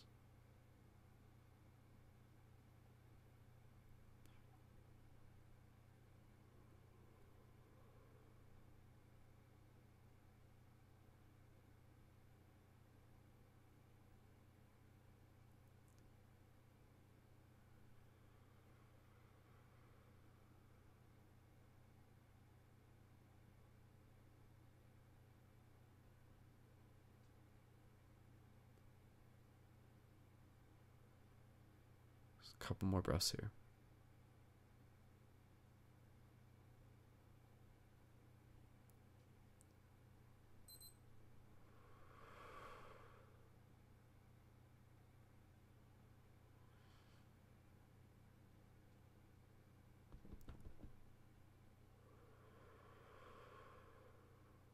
So as you continue to breathe, gently, as we conclude this meditation, release the ribbons that you branched out of your heart in a gentle way as you gently fold them back into yourself, into your chest.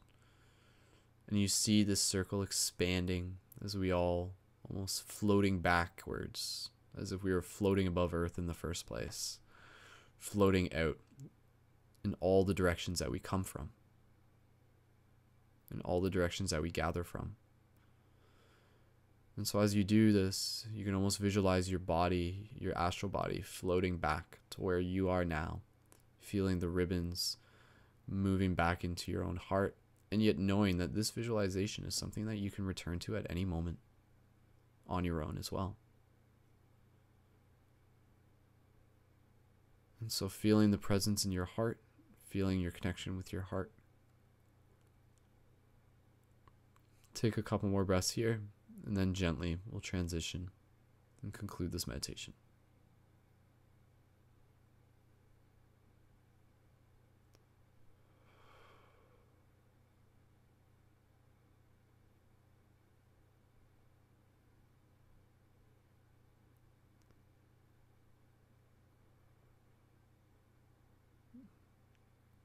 So just feeling what this feels like for you.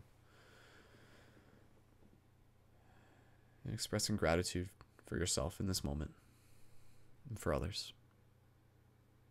Oh.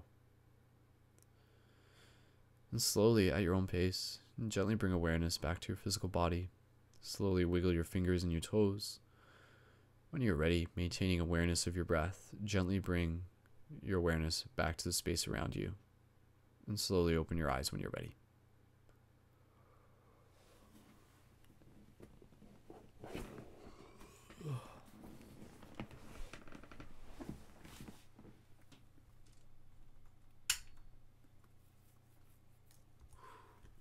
Wonderful. Awesome. All right. Thank you very much, everyone. And, again, thank you to those of you in the future listening to this as well. Those of you in the YouTube chat for being here with us as well, for being a part of that meditation. So simple yet powerful. Wacha. Awesome.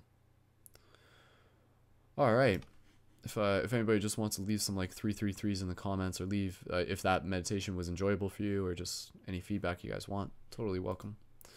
And yeah, from there we shall move into the next part of the broadcast. Sweet. Okay, guys.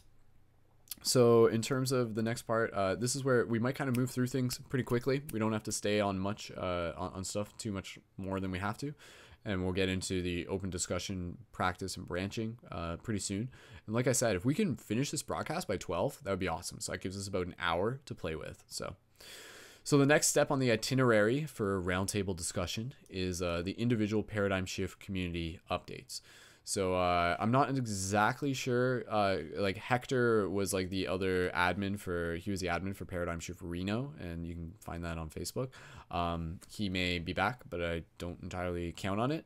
But I can share some updates in terms of local paradigm shift stuff happening within where I am. And I know that I didn't even really give like a short intro for myself, but that's all right. And so let me just do that. I'll just share like a quick introduction, or not an introduction, but a quick update for how things are unfolding for the Paradigm Shift community where I am, which is Paradigm Shift London, Ontario, Canada. So Paradigm Shift London, Ontario, Canada. We've been doing the hangouts there for again almost 10 years at this point, and we do ours on Fridays 7 to 9 p.m. at the Tea Lounge, and those hangouts are going good. The meetups there are going good, and for the past little while they've been kind of like maybe like no more than like 5-6 people, and honestly that's totally cool with me. The Tea Lounge is a very relaxing place, and the conversations have been excellent. Last week, oh man, like we got into some really deep stuff last week. Again, it's like I would have to check my notes. It's hard for me to like remember off the top of my head. We were talking about like we were talking about like the idea of planets having their own personality was one of the things we were talking about. So, you know, we were talking about the idea of like, you know, like Mars having like an identity, like thinking about like the Earth as an actual consciousness. And so in the same way, the other planets have a consciousness and they have a personality. And then like how astrology works into that with the idea that these personalities are kind of like dancing with each other, and the role that planets play within like the bigger story.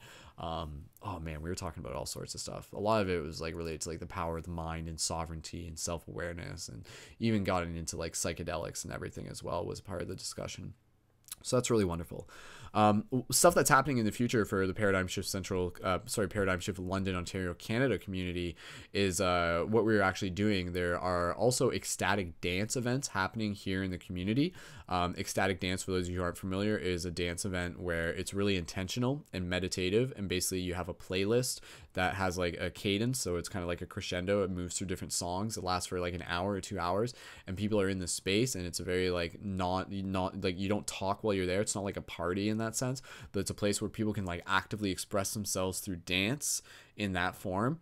And so these ecstatic dance events have been happening in London for quite a while, and in the coming weeks we're working on merging the Paradigm Shift London meetings with the ecstatic dance. So it would essentially be like a Paradigm Shift meeting followed by ecstatic dance. So that's something that I'm really looking forward to, and yeah, essentially that's like basically like one of the main updates that I wanted to be able to share, and I'll let you guys know how that goes in the future in terms of like the static dance happening and stuff like that.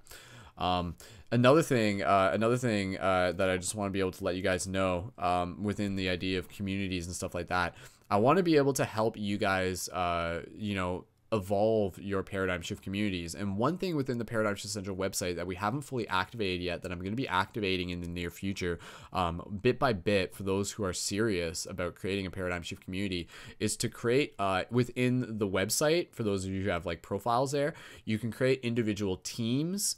And this is something that we haven't even touched on this broadcast, but it's, you know, we'll talk about it another time. But there's like the individual teams within the Paradigm Shift Central project, like animations team, mental health team, articles team, memes team, dreams team, social media tactics team as well. And there's also the ability to create teams or groups for individual Paradigm Shift communities. And so right now I have one created for Paradigm Shift London, and basically what it is like an alternative to Facebook, because like Facebook sucks. Everybody knows that. I mean, it has its uses, but it's not ideal for creating community in terms of like the consistency of reaching people. You know, you want to be able to tell people what's happening, and it's not always good for that. But what I want to be able to do is to give you guys basically your own web page within the Paradigm Shift Central website that will give you your own blog for your local community. It will give you your own forum, and it will give you a place to be able to connect with your local Paradigm Shift community, and you will manage that, and you will be able to create like your landing screen. You'll be able to post your updates in that sense. And so if you're thinking about creating a Paradigm Shift community page or Paradigm Shift community where you are, let me know, and we can hook you up with one of the new like community pages, community like website pages within the Paradigm Shift Central website, the main website. So then that way when you would tell people about it, you can be like, here, go to live.paradigmshiftcentral.com/teams/Paradigm Shift London, and you would send them there opposed to the Facebook page. So there's some benefits to that, and then that can also link into the Facebook page. But again, I want to be able to play around with that in the near future to be able to give you guys some more tools in that sense. And yeah, that's basically there's some other stuff I think I was gonna mention, but we'll do that another time and stuff like that. And again, guys, there's also like so much stuff on the website that if you haven't checked it out yet, be sure to do that. Like can I show you guys some stuff? No, I'll do it another time. But I was just like gonna say, like, go check out the team map and stuff on the website if you haven't yet, and go like see like other shifters in your location and try and like connect with them using the team map as well. Cool. Okay. Sweet. Okay. Passing the talking stick around for anybody who has any updates, individual updates related to Paradigm Shift community updates. And honestly, like if there's not much of that, that's cool. We just move on to the next item in the list. So this is an opportunity for anybody to like raise their hand and let me know if they want to talk a little bit about a Paradigm Shift community, or maybe even a question about creating a Paradigm Shift community. And that's what I was going to mention, you know, like in terms of like how to create a Paradigm Shift community. Again, find a location, organize a meeting, promote it, invite people out, facilitate discussion, have like open-minded discussion, bounce around topics in the same way we do here, and then repeat this. Do things like free hugs, shift buttons to connect people and invite them into the meetings, reach out to your friends, and then again, just consistency is what builds a community over time. Oh, and free punch and pie. More people will come if they think there's free punch and pie. So that's what we used to do at the Fanshawe at the college days, back when Paradigm Shift first started as a club in my college. We would have free punch and pie. We would have like a guest speaker at the event, and then free punch and pie, and then people would show up for punch and pie. They'd like, you know, they'd like smoke a bowl before showing up, and then they'd just be there like eating pie, and then they'd like stick around after their mind gets blown. So, but food's a great way to build a community. So again, you know, in terms of creating a Paradigm Shift community, get creative with it, make it your own, style it around what works within your community. So again, maybe that can be having meetings at a yoga center, maybe it can be having meetings at a restaurant, maybe it can be at a tea lounge, and maybe it can be at a cafe, maybe it can be at a library, maybe it can be at a park, maybe it can be a picnic.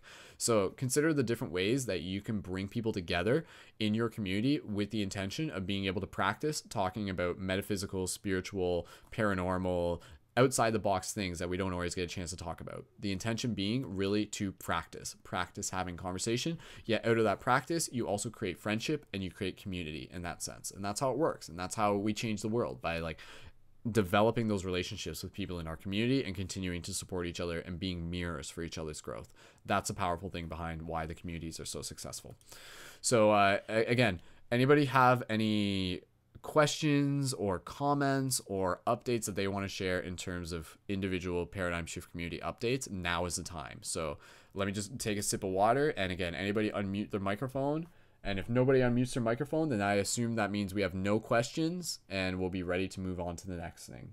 And even if you guys want to share like your intention, be like, yeah, like I want to start a Paradigm Shift community, you know, like think about that, add that to the story, let people know that you're thinking about creating a Paradigm Shift community, and then like plant that seed for yourself, create that accountability for yourself simply by talking about it here. So I want to invite you guys, I want to see you guys like rise up to that. And I understand there's a time and a place to create a Paradigm Shift community, you know, and I'm not trying to say like go out and do it or else, but it's like feel out the idea of what it would be like to create it and do it when it feels, you know, do it when the time is right for you. So it looks like Ryan's got something to add. Ryan, I'm going to pull your microphone up. Ryan, passing the talking stick over to you. Go right ahead, man, whenever you're ready. Is my mic even working? It's very quiet, at least on my end, but okay, well, let me speak up. Is that better? Go ahead and start talking. I'm going to see what it sounds like on the YouTube. It might just be my end, but go right ahead, man. Yeah, no, I would like to definitely look into that. I've got a lot on my plate as far as projects already. However, I definitely want to add to that. I did sign up for the Patreon thing, so the free hugs should be coming, and I'd like to get out there and see what people. Thank you. Yeah, no problem. Dude, sorry, your mic is quite low. I'm just confirming that it is quite low. I don't know, it was louder earlier, but if you can just like yell or something in the meantime, that'd be great. All right, I'll just switch to my phone. Oh, okay. That's got it better. Okay, go for it, dude. Go ahead. That was a problem at the start of this whole thing, is I was like, oh my goodness, technical difficulties. So yeah, let me recap what I said then. I said, you know, I had a lot of projects going on already, but yeah, I would like to. You make it sound simple. It's basically plug and play. kind of linked up to the main Paradigm Shift Central website, and I think that would be cool.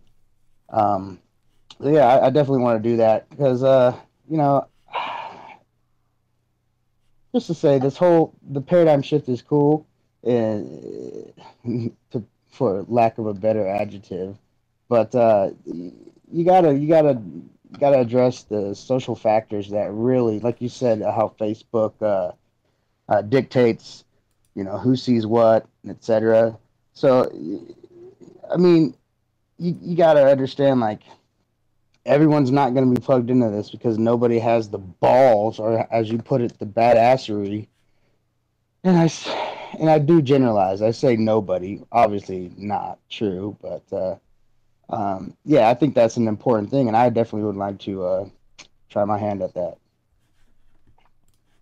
Awesome, man. That's awesome. So you're feeling like, in terms of, like, I mean, yeah, you were saying like getting out there and doing free hugs is one thing, but you're feeling like the call to like create a paradigm shift community where you are. Is that what you're saying? That's what I'm saying, Brendon. Sweet, man. Awesome. And remind me your location again. Whereabouts? I'm in Omaha, Nebraska, sir. Omaha, Nebraska. So for anybody who's in Omaha, Nebraska, this is an opportunity to sync up with Ryan. And yeah, we'll get the show note, the information for him in the show notes and stuff. So, but dude, absolutely, man. And like, what's the general vibe like in Omaha, Nebraska? Like, is there much consciousness shifting stuff here and there? Like, is there some of it, or is there none of it? No, that's why I chuckle. Because like I said, I have a lot on my plate, and there's going to be even more because it's going to be difficult. But I did see a pretty cool coexist bumper sticker the other day. So there's hope. There's some people out there. There you go. I just got to find them.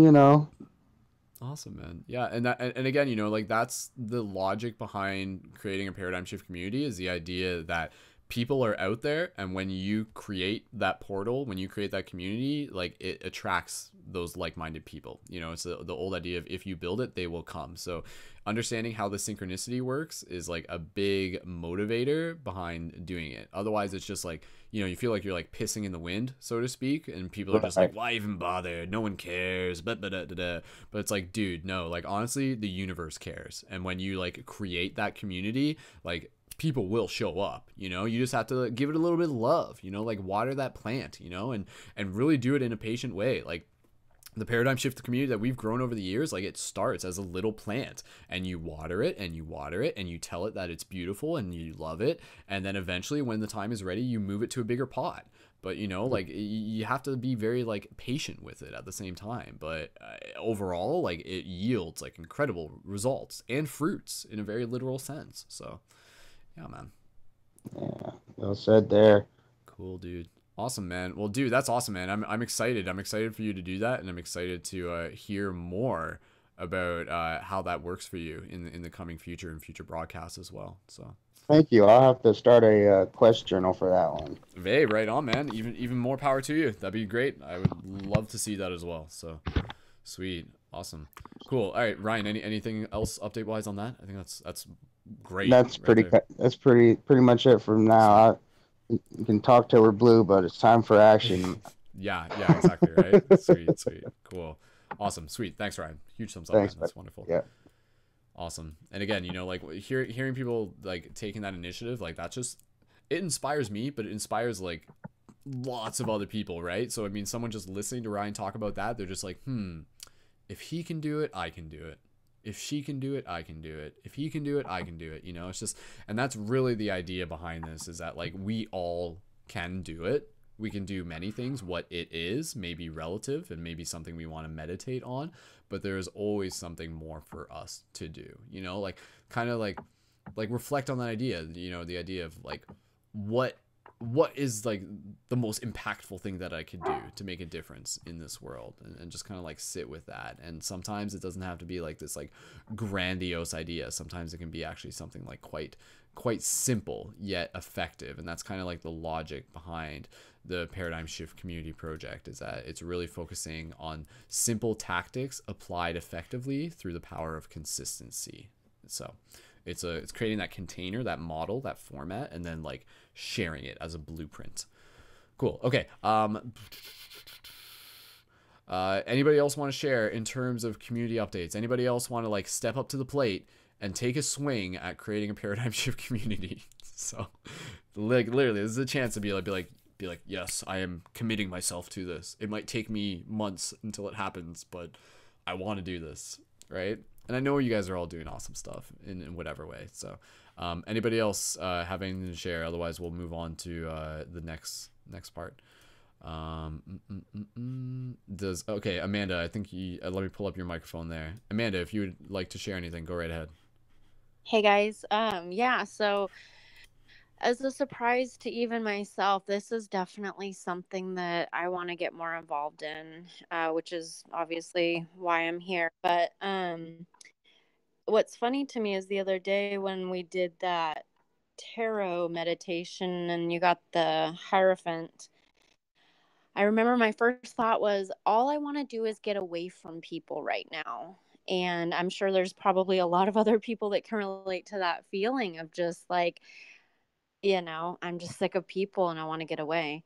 Well, now I'm realizing it's not that I want to get away from people.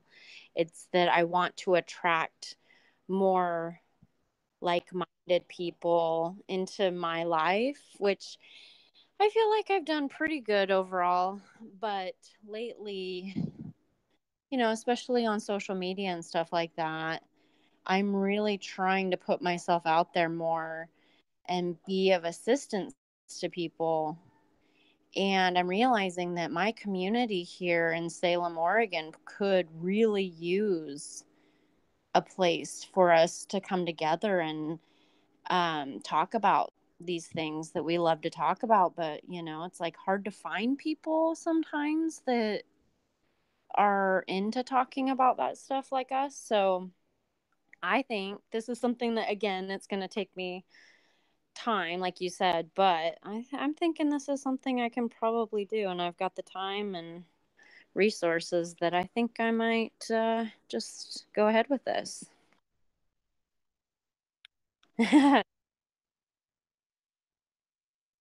Yay! Yeah.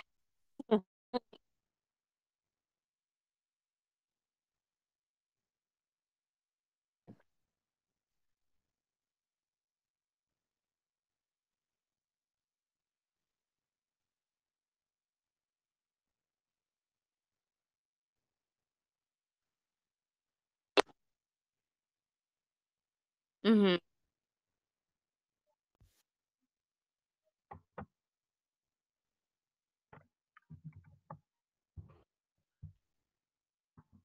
Yeah.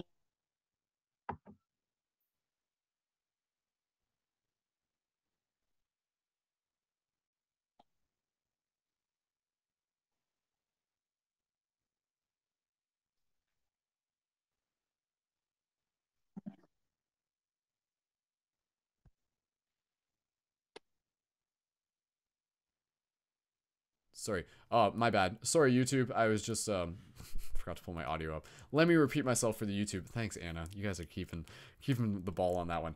I was just saying, okay, going back to like what Amanda was saying. Huge yes, and just acknowledging what she was saying and the idea of recognizing the value of what these spaces represent and understanding that people who come to events like these, come to Paradigm Shift events or any events like music shows and fundraisers and, community things, really appreciate people who organize things because it makes a difference. It creates an opportunity. People meet people through there. Like, honestly, like through the Paradigm Shift community that we've created, this is just an example, multiple relationships have occurred through people meeting each other through the Paradigm Shift London community over the years. And so like, that's like a very cosmic thing, right? Because it's just like, like in terms of relationships, we always kind of like meet people at the right place at the right time or in certain ways. So it's just like, if those two people were like meant to meet, then does that mean that they were meant to meet through the Paradigm Shift meeting? And if that's the case, then does that mean that the Paradigm Shift meetings were meant to happen to begin with? So it's just kind of like fulfilling our destiny in a sense, and it's really kind of responding to just like asking yourself if it is a part of your destiny.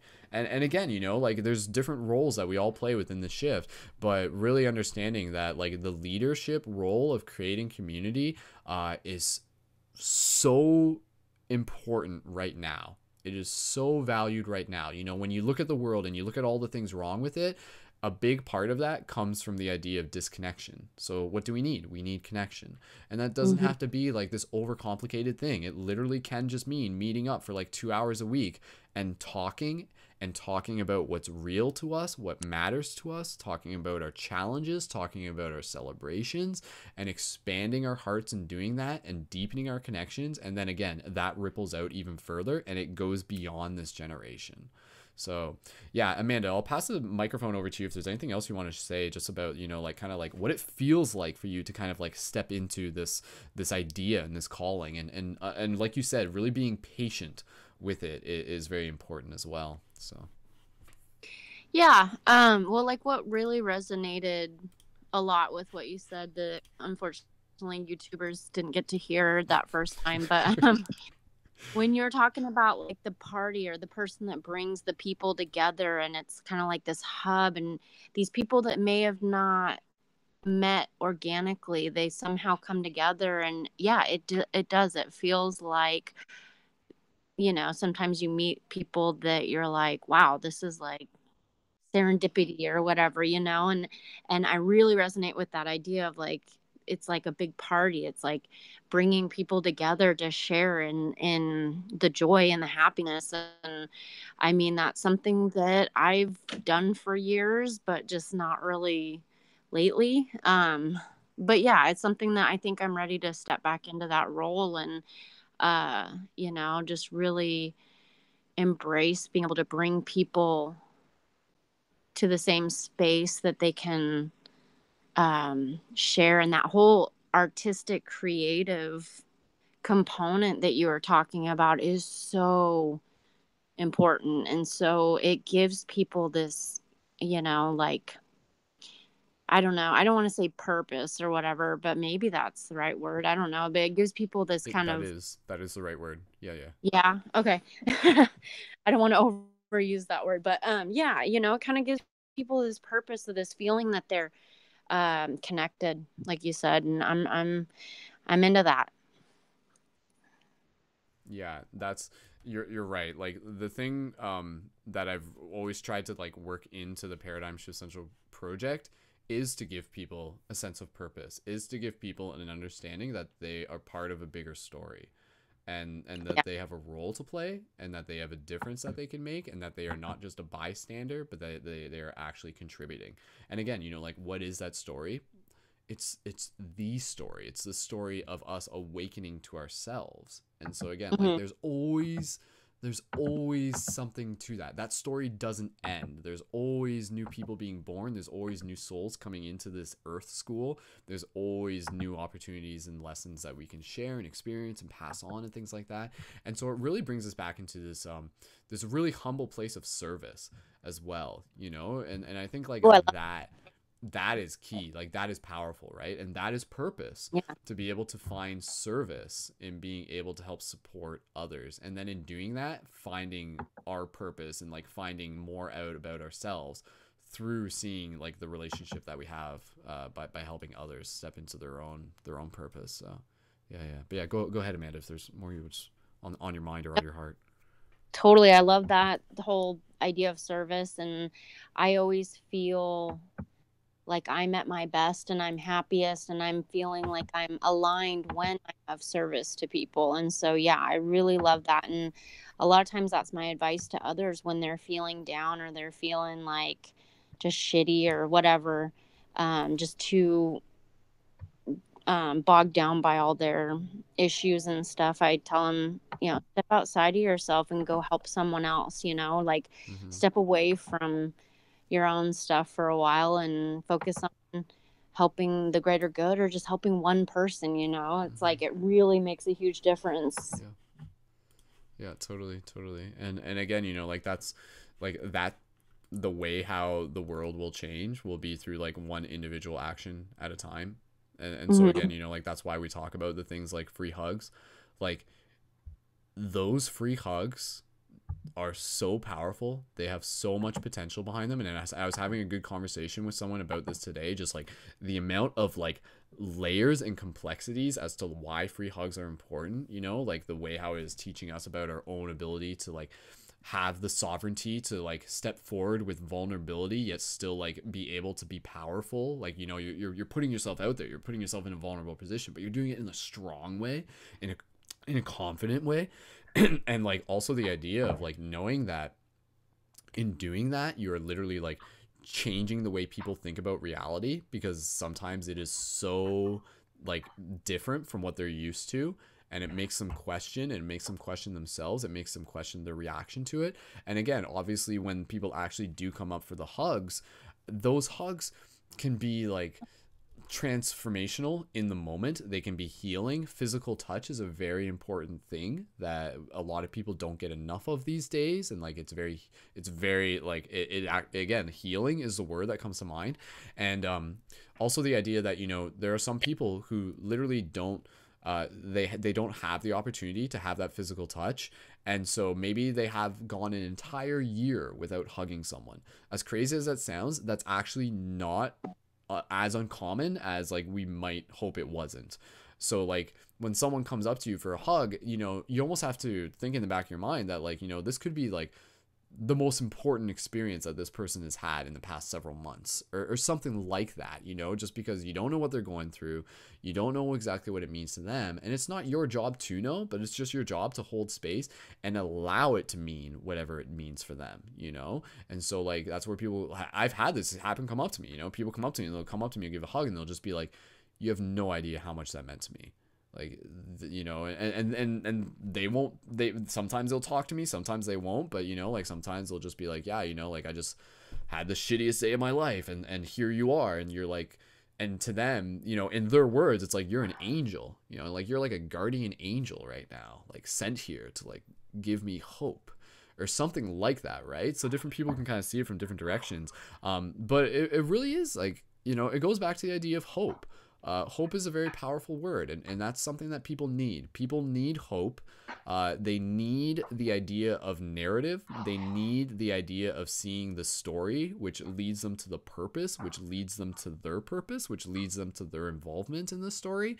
And they need that invitation, you know? So the hope is like something that we bring forward into the world in a variety of ways. It happens in our art, it happens in community building, it happens through our individual action and through our own leadership and through our own examples, and again through free hugs and everything. But in today's day and age, you know, like apathy is on the rise, and that is why it calls us into a place to, you know, be the opposite end of a spectrum. You know, what is the opposite end of a spectrum? From apathy to hope. And so like we need to hold the beacon of hope. And what is the hope? The hope is that in spite of the chaos of everything unfolding as it is, that this is still the perfect reality, that this is still the best reality for our growth, that the you know, the darkness is the medicine in itself, is that like, you know, like the differences that we have are leading us further into our solutions by seeing the differences in the first place and things like that. So this reality does a wonderful job of being able to you know, grow itself, and it's not always pretty. And that's life, you know. It's that, you know, we go through those dark periods to be able to come out stronger. We go through those dark periods to be able to experience the depth of what it means to be human, and to be able to know that you know, in those moments it's okay to ask for help. And it's okay to be able to turn to another person, to be able to have that support. And so when we can be that support for other people, like that's powerful, because that ripples, and that person's going to do the same for someone else, for someone else, for someone else, for someone else. And we're a global family, and it's our job, it's our purpose to be able to take care of each other. And so, yeah, anyways, I'm just kind of like thinking off the top of my heart right now, but no, thank you, Amanda, for just kind of like sparking that by bringing what you had to share to the conversation as well. So Amanda, any other thoughts on this? And then I think we'll kind of like check in and pass the talking stick around the circle after that. So nope, that's beautiful. Thank you for sharing and for listening, and go for it. Awesome. Sweet. And remind me again, Amanda, where you're located. Salem, Oregon. Salem, Oregon. Oh, cool. And I think someone was commenting that they knew someone in Salem, Oregon already. So for anybody listening to this who may be in Salem, Oregon area, be sure to connect with Amanda as well. And again, we'll check the show notes afterwards for links to people's social media profiles. And guys, make sure I have your social media profiles. Any links that you want in the show notes, make sure you put them into the chat here in the Hangout so that I have that here. Cool. Okay. Anybody else in terms of updates related to Paradigm Shift community news and stuff like that? And thank you again, Amanda. Before we move on to individual project updates. So anybody else got anything they want to share? So we've heard from Amanda. We've heard from Ryan. And that's good. Okay. Last chance, 5 seconds before we move on. That's totally cool. I feel well accomplished with what we did. This round table is working well. It's accomplishing the purpose. It's, you know, in the past when we used to do the team building broadcast, the format, as open as it was, would sometimes kind of like lose a bit of like the focus. And so like this is helping keep the focus, and that's very important for helping us move towards shared objectives. And that is what leadership is about. You know, leadership is about getting a group of people and convincing them to like work towards something, to work towards an objective. And so what is our objective? To help change the world. No big deal. How do we do it? Creating paradigm shift communities, working on ourselves, creating media, doing broadcasts, spreading the love, doing free hugs, all those little things, right? So thank you again, everyone, for being a part of this. And it's allowing me to continue to learn as well about like how to be a leader. And again, like that's my thing, right? Like that's why I'm here, is to be able to be the best leader I can be for us, for the team. And in doing so, to be able to help other people activate that leader within themselves. Cool. Okay, let's move on to individual project updates. So individual project updates is in relation to something that you might be working on. It could be a quest journal. It could be a conscious article. It could be a video. It may not be directly related to the Paradigm Shift Central project. It may be like a side project that you're working on. Something that you're passionate about would be the idea. So what is something that you're passionate about, that you're working on, that you want to be able to tell a little bit to the team about, and also to be able to create a little bit of that accountability as well. So I'll start off. One of the things that I'm working on right now, in addition to several things, is specifically a video of the recent transformational festival that I was at, which was the Solstice Festival, which takes place in Collingwood, Canada, on the solstice in June 21st, over a week. I was there for the weekend from Thursday to Sunday, and I've been attending this. This is my 4th year at the festival, and those of you who like my stuff, you've seen that I've been to transformational festivals in the past, and the Solstice Festival is one that is very, very fun for me, because it's one that I get to go to with a lot of my friends, compared to the ones where in California, I mean, I'm there with my California friends, but here it's like my local friends, a lot of my shifty friends as well. And so I filmed a video of that, and I'm working on editing that, and it's going to be like a montage video, which includes some of my poetry. There's a poem that I wrote called The Elf Zone, which was about solstice. I wrote it a couple years ago, and so there's like video footage of me reading the poem, and then I have like footage of the festival, and I'm going to create like a montage of that, and it's going to be like a 2-minute video. And then there's going to be a second video that I'm going to make that's going to be like a video consisting of interviews that I conducted over the weekend. Now here's the really trippy part, is that I'm actually editing using footage from stuff that I filmed over the course of 4 years. So like that's the one thing that I've kind of like kicked my butt about with this project. This every year that I went to Solstice, I've always filmed something, but I never always made a video. And so like this is kind of like me like making a macro video that takes place with footage over the course of 4 years, and I'm still figuring it out. But I just want it to be a montage, and I'm trying to find that balance of like not spending too much time in it, and I don't want it to be like a whole nother documentary. But that's something that I'm working on as well. And another thing that I just want to mention in terms of project updates, because there's been like quite a few videos that I've released since the last time we did a broadcast, but I just want to let you guys know, if you haven't checked it out, because I highly recommend it and I want you to watch it, is there was a full-length documentary that I released in the meantime. It was like a 30-minute documentary, which is still like a feature, not feature length, but it's still a documentary. And that was actually about my friend Roy McDonald, and he passed away back in February. And I was inspired to make a documentary about him, because he was like a shifter. He was a shifter. He was a busker. He was a philosopher. He was a poet. He was a wizard.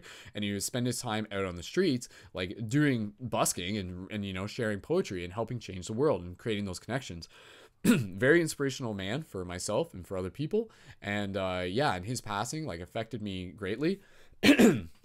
some of you would have seen those posts at the time. And again, if you haven't seen that video, look up Our Friend Roy on YouTube and you'll find it that way.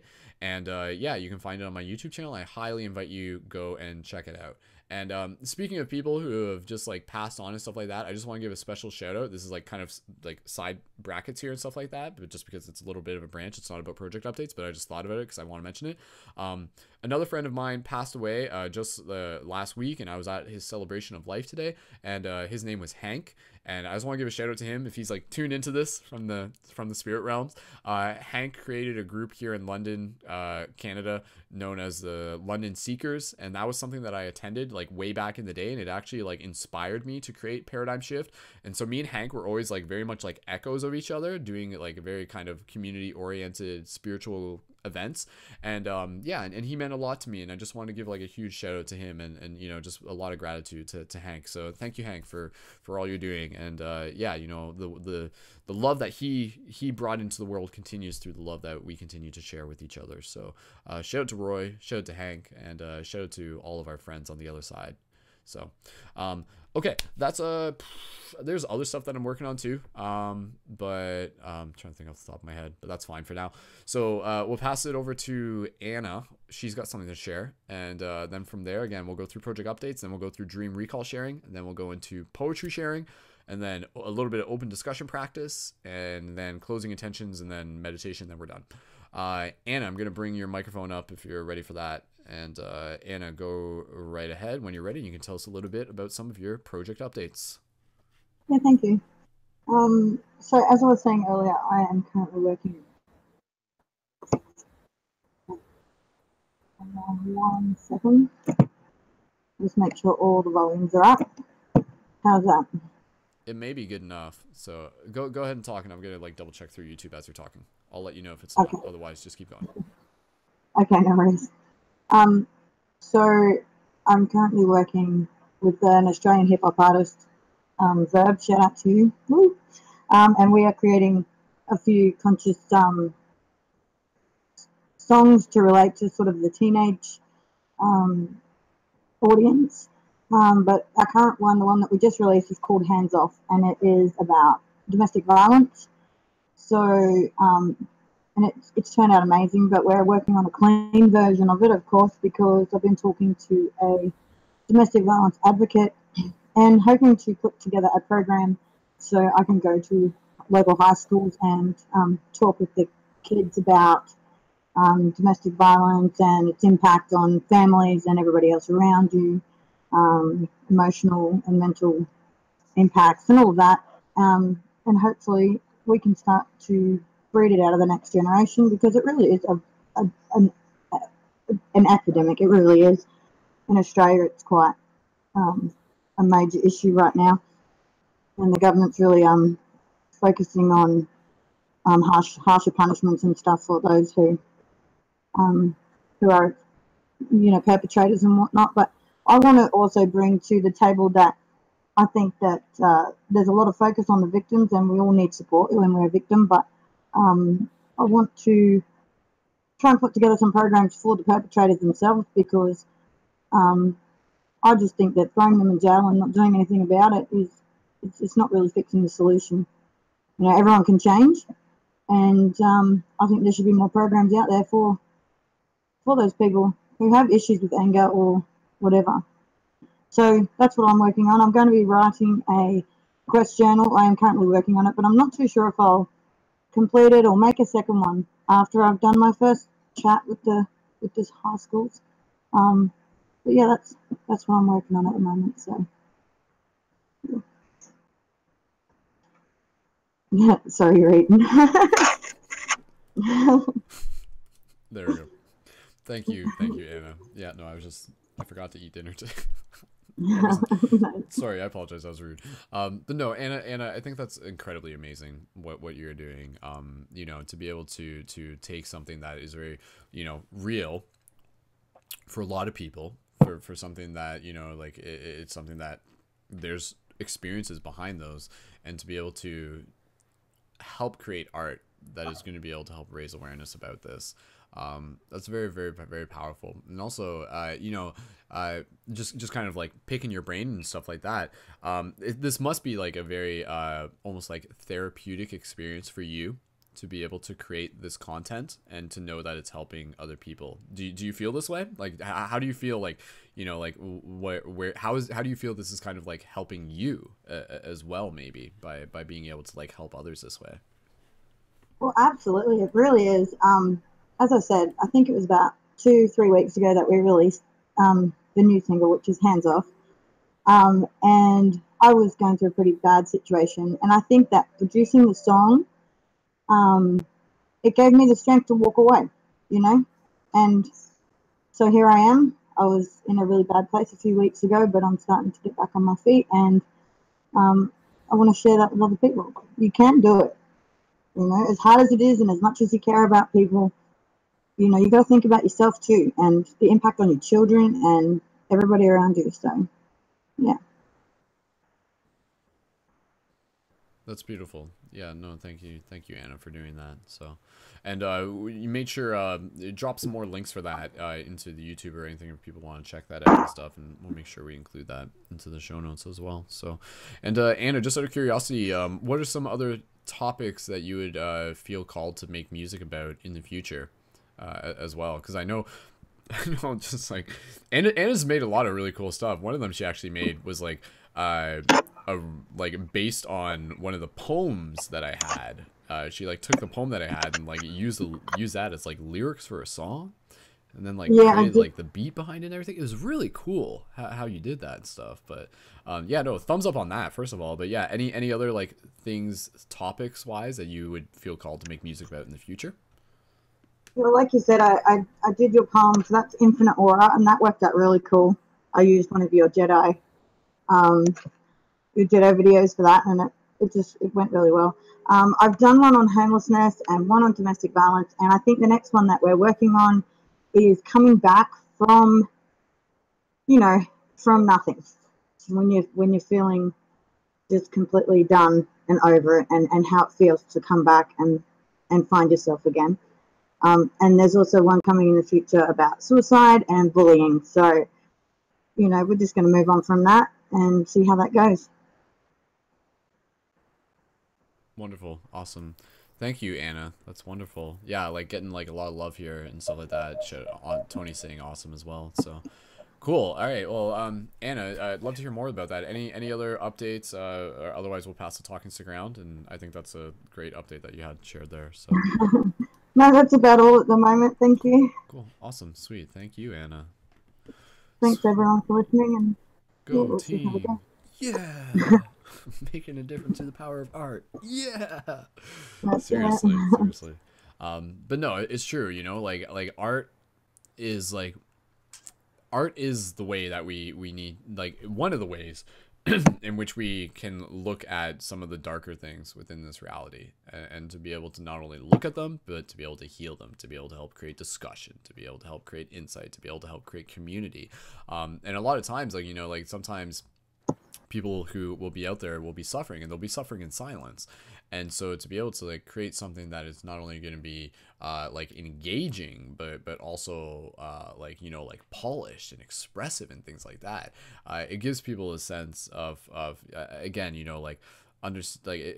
hope. It like, again, it goes back to the idea of hope, to be able to be like, wow, okay, like here's a person who has gone through their own experiences and it has transformed them, yet it hasn't defeated them.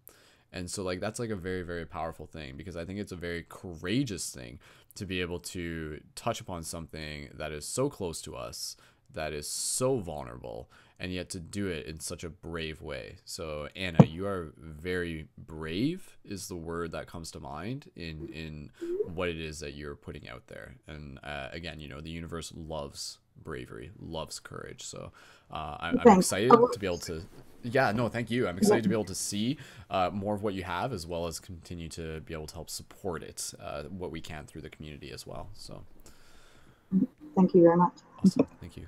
Keep doing it. So okay, cool. Cool, guys. Okay, a last call for individual project updates. If anybody has any individual project updates that they want to talk about, things that they're working on, things that they're, you know, like creating, things that they want to be able to create. Now is the time. Otherwise, we'll pass the talking stick around. Tony, let me bring your microphone up. Tony, go ahead. Yeah. Okay. Yeah. Wow. What a sync. This is like incredibly awesome. Yeah. I am so inspired, and absolutely, it's artistry that has brought about me wanting to do what I'm doing. I'm part of the transgender community. I really just see anybody who, however they wish to express themselves, as being valid. You know, so I think that's one thing in my art that I want to bring about to where people can understand. You know, like, you know, it doesn't matter how you feel, express it.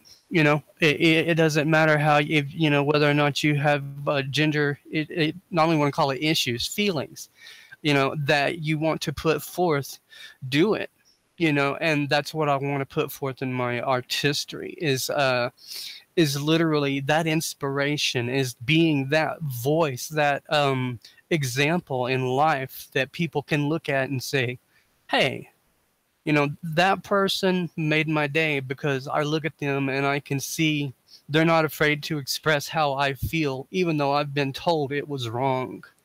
So, yeah, I've got a song that I just wrote literally tonight that kind of has a little bit of that in it, as well as, you know, a little bit of deeper, and it's not just for transgender. The song that I wrote it's about spirituality. It's about people coming to terms with themselves, but it's done in a poetic manner, you know, using lyrics that are, well, they've got double meaning. They're very poetic, you know. So it kind of reminds me, I don't want to be, I don't know, arrogant, but you know how Beck does his style of music, and it's like some words that you really don't make any much of a connection with until you actually think about it. But yeah, in mine, there is that surface representation that you can kind of follow along with, but at the same time, it has a deeper meaning to it. So that's what I'm looking at for projects. Is I'm going to start trying to make some videos, and I'll be posting them on Paradigm Shift Central live or the website, and more than likely the Quest journals, because this is my quest, is to bring to awareness people's right to be valid in however they wish to express themselves. And then in the spiritual community, especially dealing with the yin and the yang, there's a lot of people that are coming to the energetic real, you know, experiences in not only doing psychedelics and stuff like that, where they are coming face to face with these energies that they haven't ever dealt with before, you know. So it's kind of a really cool thing that I think that I've been led to this, to be able to use my voice and my talent and my skills as a lyricist to bring this into an entertainment style artistry again, to really get people thinking about how, wow, this world doesn't have to be this way. We can make it better. We don't have to be so judgmental, you know, and we could think more on the lines of forever, you know. So yeah.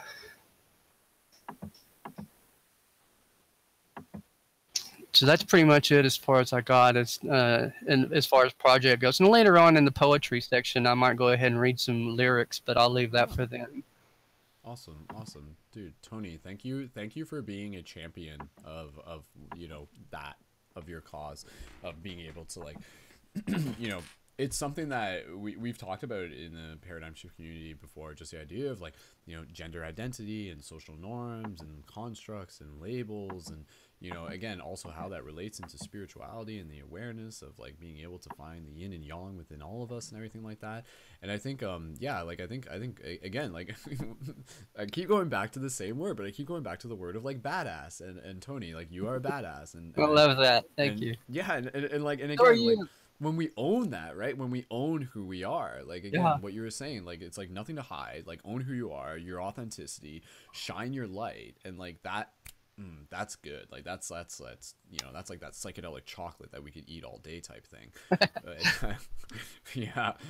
No, Tony, I think that's great, man. I'm looking forward to being able to hear more about that and see, you know, where that continues to go. And I think, I'd love to be able to see, you know, some of the conversations between yourself and some of the other people in the community who would be very interested in what it is that you're doing as well, and to be able to see again how like that's going to like mutually inspire more people within the team. So yeah, that's cool, man.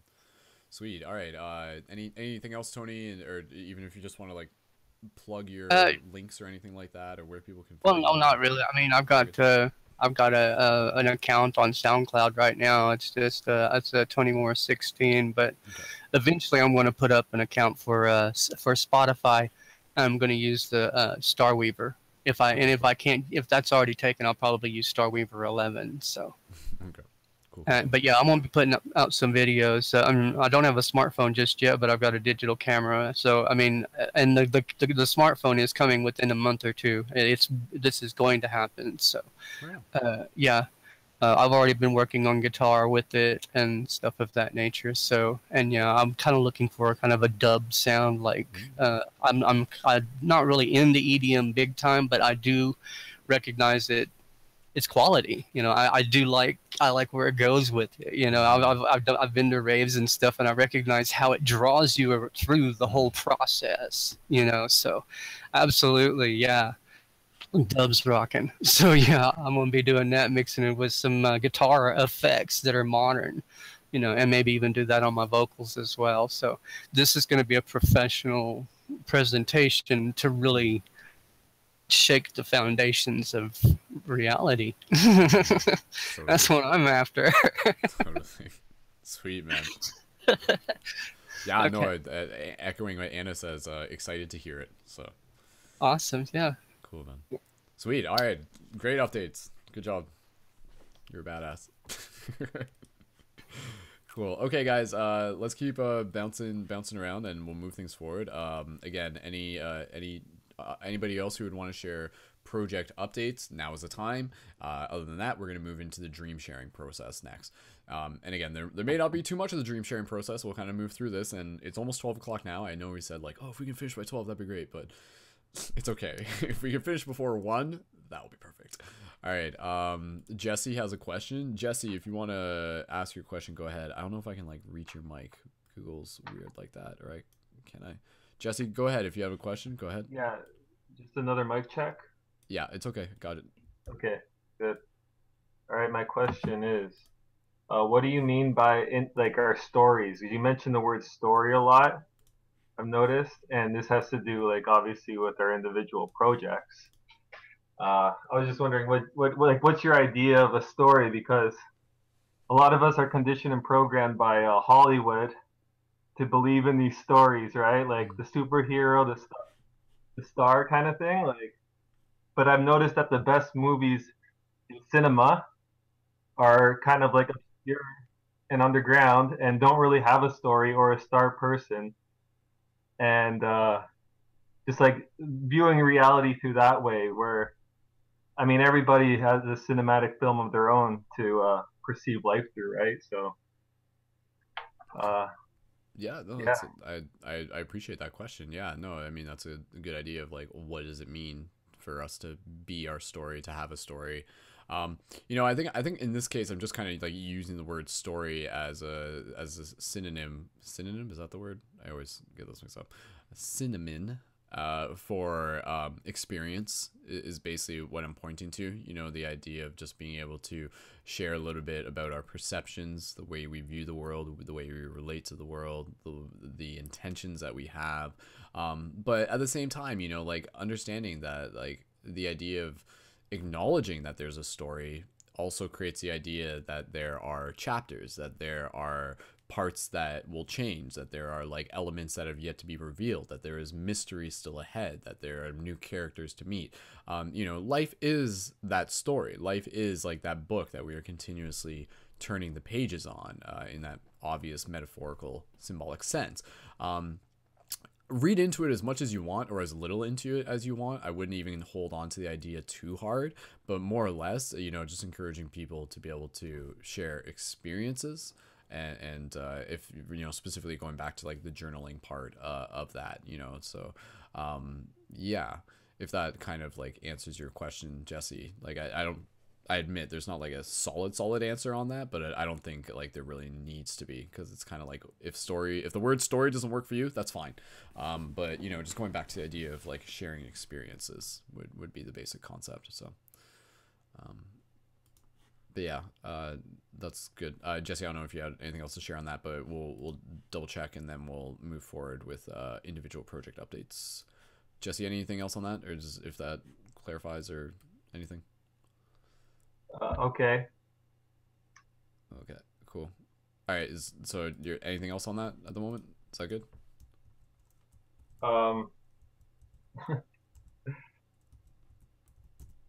That's good. I'm interested where this broadcast is gonna go, so let's move on. Okay. All right, fair enough. All right, so again, just checking in where we are right now on the schedule. We're just finishing up the individual project updates for anybody who wants to share. Again, just like information about any projects that they're working on, videos, music. Again, we've heard so far from myself working on some videos, Anna working on some music, Tony working on some music. If there's anybody else who wants to share anything, I know Sean's always working on memes, obviously.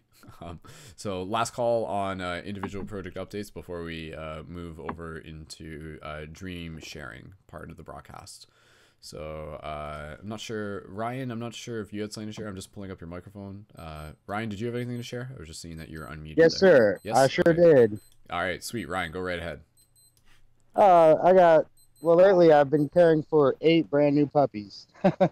Oh wow! So that's fun. I put a photo in the Hangouts, I believe. But I want to tie that into something, a little nugget of whatever it's worth.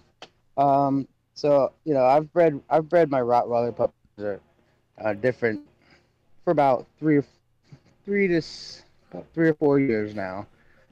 This is my 3rd time doing it, and I like seeing the creation of life. However, you got to embrace, and like my point of it is to embrace that the universe does not care whether it's right or wrong. You have to step into that frequency, and what I mean by that is so this litter, we had 8 and we lost one, right, because it just got out of the mix, right? It got out of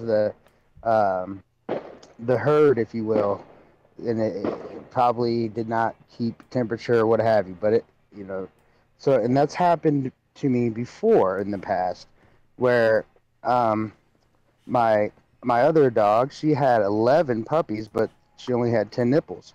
Okay, so sometimes the universe is not going to be your friend or your enemy. It's just going to happen, whatever reality or frequency that you're vibrating in. We could go down that road. We've spoken on that. It gets pretty heady.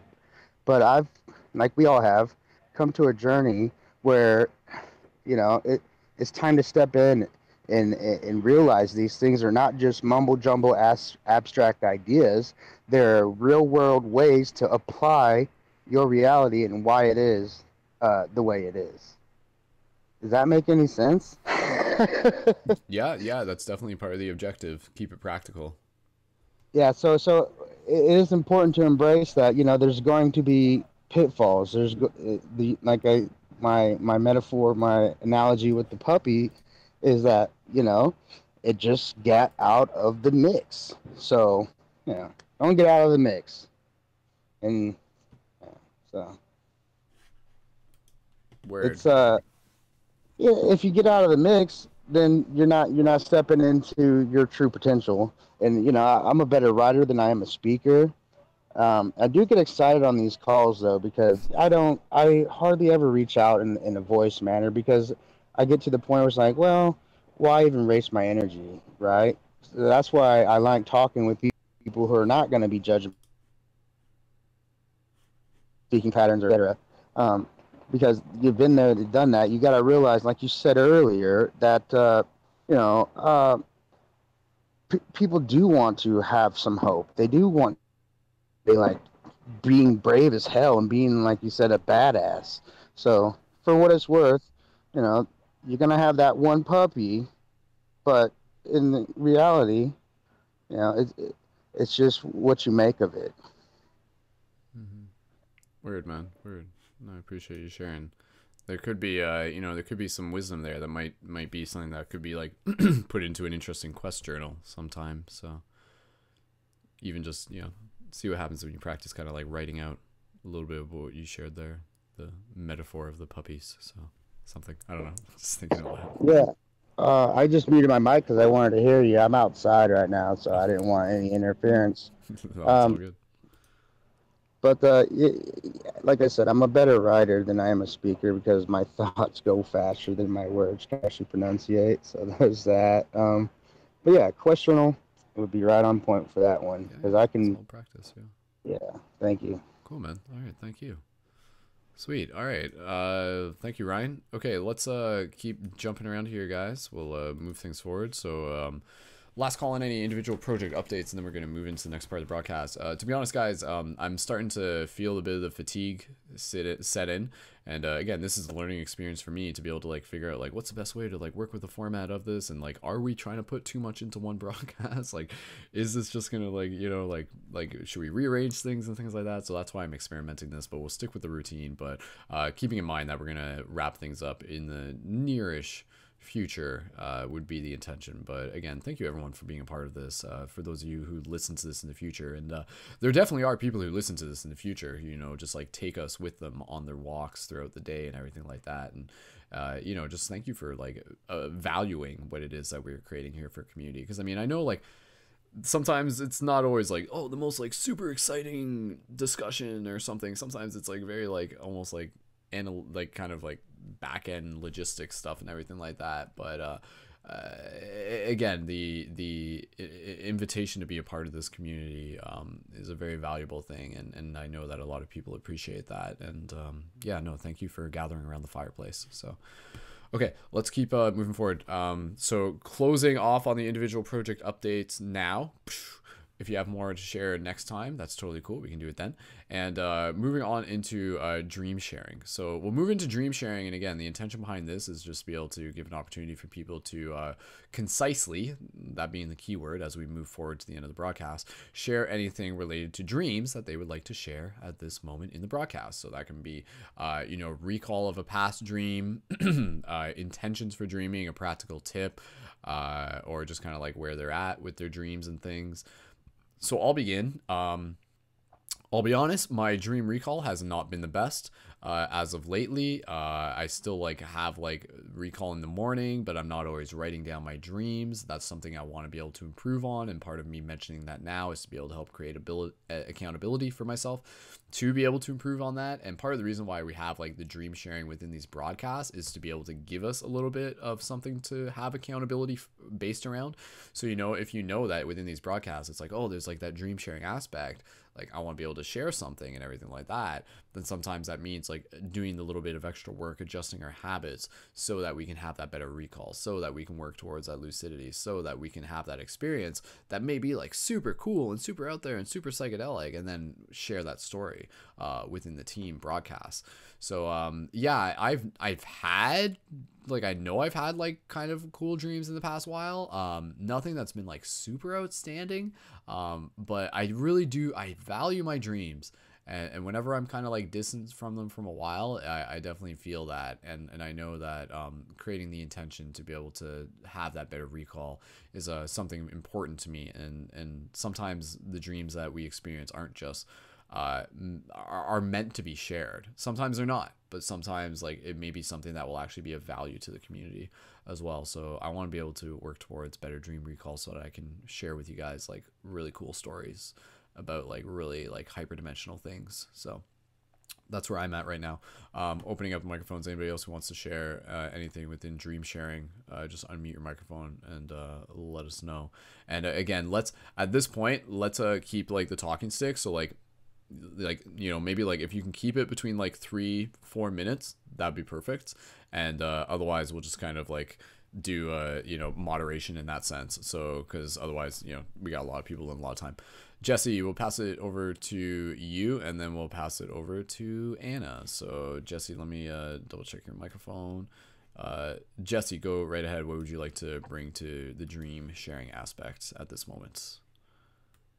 Okay, so I've stopped smoking weed, at least a lot less than I used to. So maybe like once in a week I'd smoke, and I'm more like I think I do have better recall of my dreams now. So one thing I want to mention is that my dreams are always like unsettling. It's always something I'm working, dealing with. And there's good part, like there's high moments to them, and then there's just, but it's always something that needs to be untangled in a way. So if I can actually start dreaming in my awake life, that's when I'll be happy as a person. Because the nighttime dreams are just exactly for that. They're for things that you need to untangle, things that you need to work out. And well, it's always going to be like that way because, man, life has been pretty hard for us. And it's just always that way because life is always unsettling and there's always chaos with the order. But what I want to get at is that I can finally start dreaming in my real life, because in my last 20 years I've been, you know, admittedly asleep in my real life. Like if I can actually start dreaming in my real, I mean, I've had the dreaming moments in my real life, but they've been short. And when I go back to reality, I'm always like, oh, I want to go back to, you know, being my higher self or whatever. If I can maintain that higher self, then I'm dreaming in real life, right? Like it's kind of a surreal experience. So just going back to individual projects and stories and stuff, I don't see this as my story, but one of my next goals is to go to Vancouver so I can find this church. It's a church that uses ayahuasca.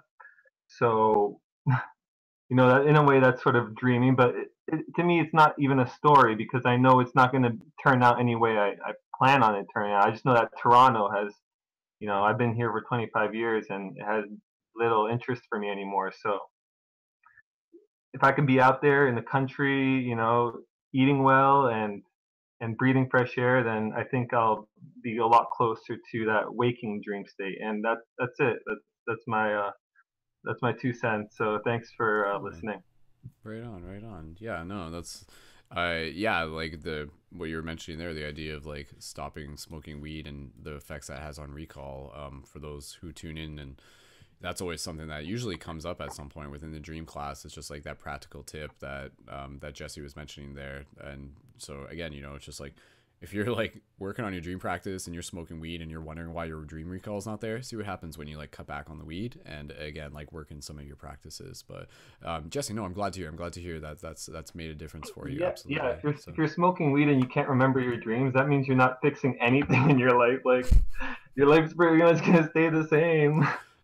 Yeah, I know what you mean, man. In a way, no, yeah. It's good. Yeah, like cutting back on cannabis is definitely I do believe the universe is goal. helping us out a lot and has a lot of compassion for us, because I've had amazing moments, but like I can't say I was like fully awake, because I know like I wouldn't survive in the true nature universe the way I am.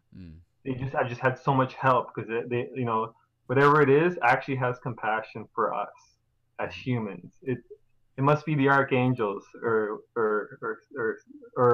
angels, you know, like there's a war going on. I dig it, man. So yeah. No, we got some good help on the sidelines. So yeah. Totally, for sure. Word, man. Cool. I don't know who to thank, but cool, man. And yeah, and I mean, like we talk about it another time because I just want to move things forward. But yeah, you mentioned like the Church of Ayahuasca and stuff like that. Like that will be, yeah. Let us know how that goes. You know, I'd love to, you know, down the road once you manifest that for yourself and everything like that. That's a very powerful experience to hear more about. Yeah, it, so I've been a part of it here, and now I want to go out west and see how it was like there. Gotcha. So, yeah. Gotcha. Cool. Right on, man. Sweet. Awesome. Okay, Jesse, thank you for sharing that. Appreciate it. Problem. Cool. Okay. Let's see. Anna, did you want to go next? You can unmute your microphone if you do, and I'll pull the mic up. Yep. Anna, go right ahead. You're good. All right, cool. So I'm not really good with interpretation, but I'd be interested to see what you guys think of this one.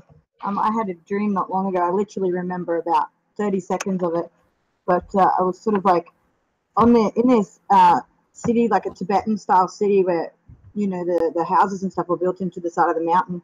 And I was standing on the roof and I looked across and there was somebody on every roof, on the top of every roof. And I know that, like, Brendon, you were there and you were in your, like, Spider-Man outfit, and Hector was there with his family on another one. And as I looked around, like, each person sort of made eye contact with me.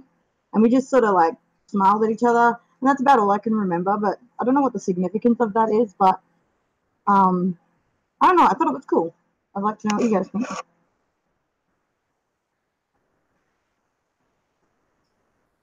That's pretty interesting. Sky cities and stuff like that. I like it. I dig it. I dig it. So you're saying a few of us were in the dream, like from Paradigm Shift?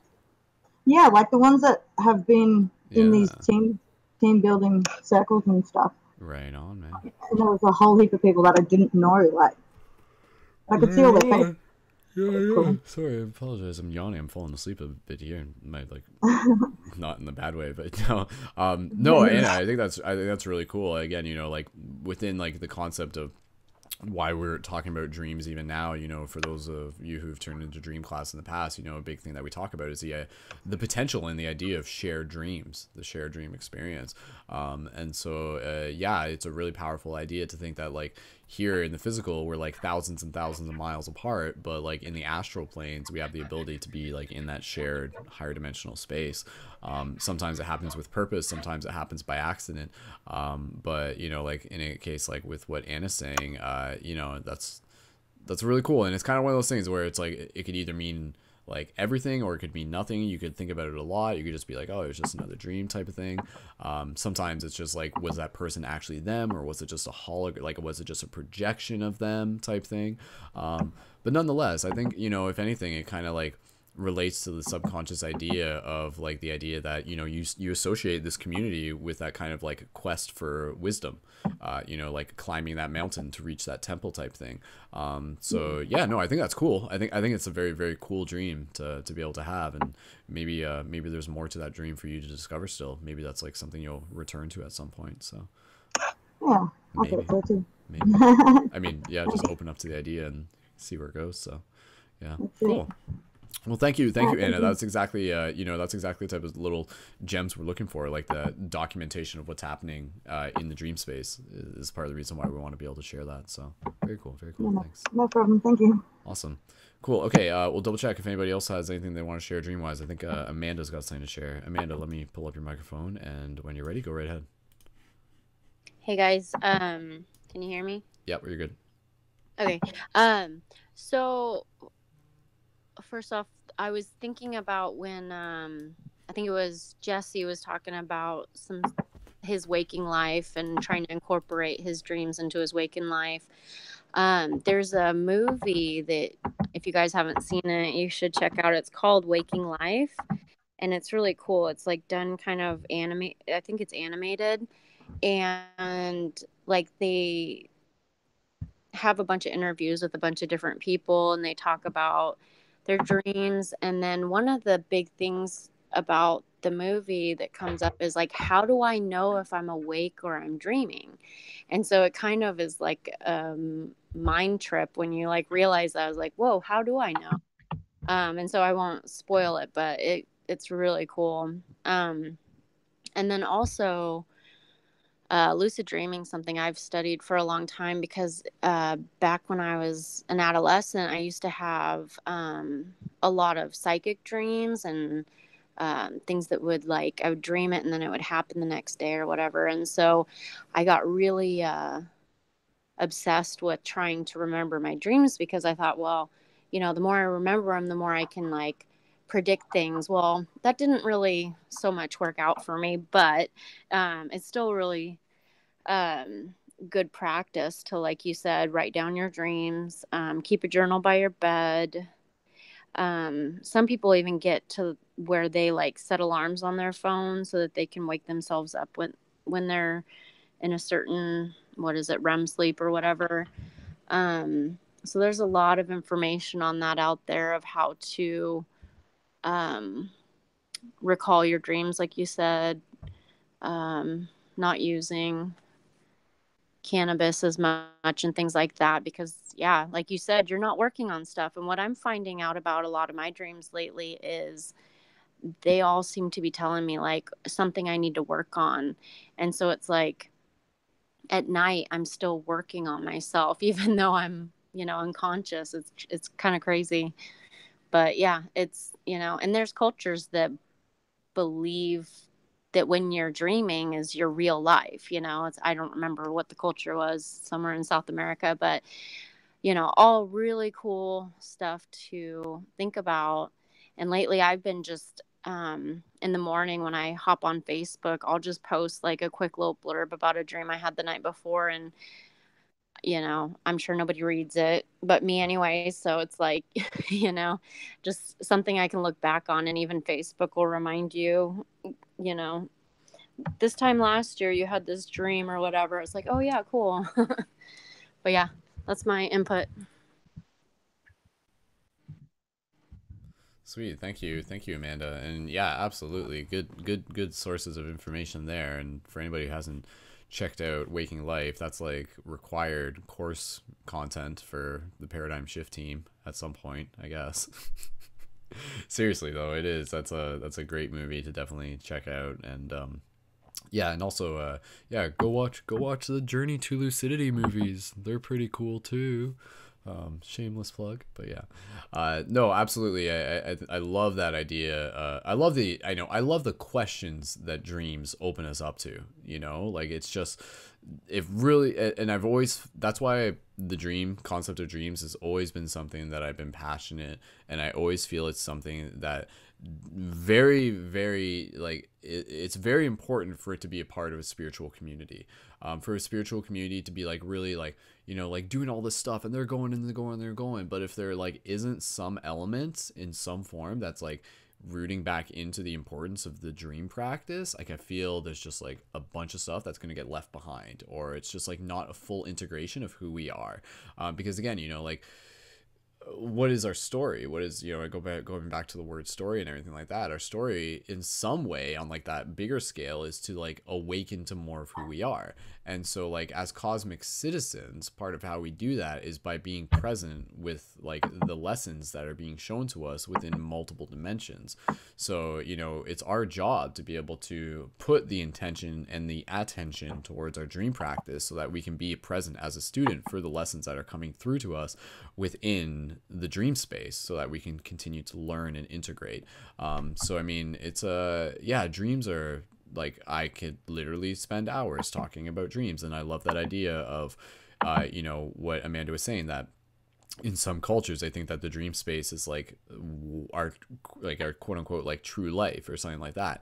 And I mean, for me, like very simply put, and I'll just say this and pass the talking stick around, absolutely, like one idea that I've always talked about that just feels true to me is the idea that like the dream space is closer to where we come from.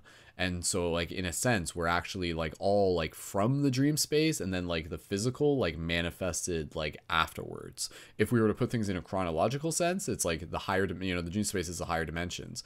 And so it's crazy to think that like every single night we're experiencing this like psychedelic experience, and then we just like wake up in the morning and we forget about it and we don't talk about it. Like every single night we're like blasting off through dimensions and opening up ourselves up as like this multidimensional being. But if people don't have the context to be able to talk about dreams in the first place, and it just gets shoved under like the mainstream rug, society is just like, whatever, it's not important. And I've had that talk with like, even kids, where they're just like, like people don't want to talk to me about dreams, and then for me it makes me feel like my dreams are important, and then I stop caring about my dreams, and then they just fade away in general. So like dreams are like a very fragile thing that we have to like uphold as a community and be like, no, your dreams are important, let's like carry that together. So absolutely. So for anybody listening to this, really, if you want to like, like step into your full potential, that happens through multiple dimensions, and the dream space is a part of that. So putting the focus towards your dreams, the consistency involved with like the practices for like dream recall, writing down your dreams, creating that dream journal, you know, being aware of like your diet, being aware of your sleep patterns, doing reality checks, watching inspirational documentaries and movies such as Waking Life. You know, all these things are going to help you. Amanda, I'm just going to pull up your microphone if you have like a question, or that was, oh, Jesse, should our sleeping dreams just happen normally? Jesse, did you want to comment on that? We're just gonna, if you want to say what your question was real quick, and then we'll move forward in a second, guys. So let's give us like maybe like 5 more minutes for this, and then we'll switch over to poetry, and then we'll get close to wrapping it up in a bit. I'm getting tired. I'm being honest with you. Jesse, did you want to ask your question out loud, or? Yeah, I'll just go for it. Ask, when dreaming and sleeping, shouldn't we just like fall back and let whatever happen? Like, and our main focus be on when we're awake? Like, so like when we're awake, that's when we should be really trying, you know? But like if we go to bed, shouldn't we just like fall back and let nature take its course? Like nature will handle all that, right? And I guess people just can't talk about it because they hardly could remember it. I don't know. But... Yeah. No, I think that's a good perspective to think about, like the idea that dreams do happen naturally. And I think it's our relationship with that natural process that sort of can be shifted. You know, it's just like, and also, I mean, there's also the idea of like us incubating dreams. But what we do within, see, I guess this is kind of the interesting thing, is that like what we do in the physical, in our waking state, affects our dream experience, and what we do in the dream experience also affects the waking experience. So like both feed into the other, and that there's still a lot of mystery behind that. I mean, that's a whole discussion in itself. But I mean, I think it's up to us to sort of like ask the question of how we want to, you know, how do we want to relate to our dreams? What can we do in this reality that are going to make a difference, you know? So like even simple things like, you know, like working with like mugwort tea or something like that, you know, like creating that intention, creating that like ceremony before bed, in that sense. So I do believe it's really important to recall them. Yeah, that like, yeah, that for sure. It helps a lot. It's just so satisfying to like, be like, that happened last night, oh my god, like, you know? Yeah, to have that like clarity of the experience still there, because again, you know, it's just the clarity helps. Yeah, like the dream, and this is like a big phrase, a big idea, is the idea of acknowledging that the dream space has a present moment equally vivid and as real as this one right now, you know? So it's just like you look at your hands right now and you're just like, clearly I'm awake, clearly I'm alive, clearly this is happening. That exists in the dream space. That is still there. But again, it's just, are we always aware of it? Not always. But even still, just because you don't remember your dreams in the morning doesn't mean that you didn't experience them. Doesn't mean that it wasn't like recorded into your soul. So I mean, in that sense, you know, like it's kind of works that way, where you might go through like a crazy experience within your dreams, and then you wake up and you don't remember it, but like on a soul level, like it's still like happened. You still gained experience from that. But then what happens is that through our willpower, through our consistency, and through our practices, that accelerates things. So whereas, you know, if we didn't really pay attention to our dreams, maybe it might take us an entire lifetime to kind of get certain lessons. But when we start showing up with intention, maybe we will start getting those lessons like quicker and quicker. And then that's going to like gain us access into more advanced lessons or more advanced experiences. So, you know, it's very kind of going back to that like metaphor of a school system, and we literally have to show up as students. And if we're not, then we're not going to pass the tests and we're not going to graduate. So some people are in like grade 1 of dreaming and they might stay there their entire life, right? And that's not like a negative thing. It's just where they're at as a spirit. But like for those who want to, you can graduate and you can go up to like level 9 or grade 9 if you want, and beyond. But yeah, Jesse, go ahead. Okay, one last thing, and that is just dreams are natural, and this is what you just explained. They're totally natural. They're actually one of those natural things we still hold on to without anybody interfering. It's just you know, like our lives are so unnatural, so that affects the naturality of our, like, you know, of our psyche, of our dreams, and the 9 to 5 jobs and all that, right? So dreams are one of the most natural things we do still compared to the other things we're made to do. And but dreams too are also being infiltrated or poisoned or whatever, you know, like uh, you know, just like the rest of all the rest of our body. But Yeah. yeah, Yeah, no, that's just same thing you were saying, but in different words. Yeah. No, I think again, there's a lot to branch off to there.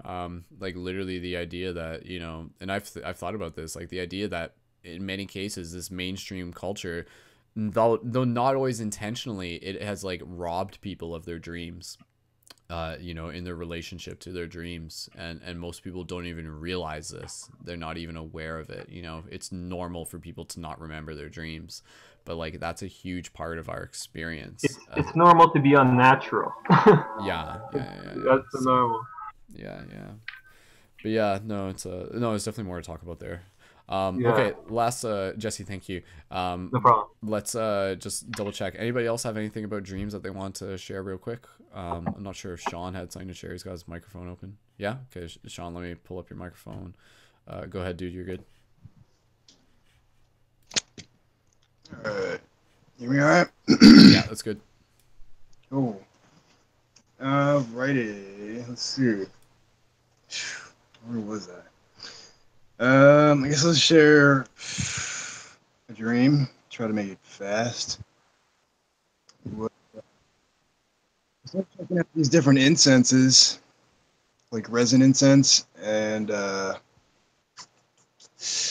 ordered a bunch of like different ones that seemed like they'd be interesting, and ordered an Egyptian one.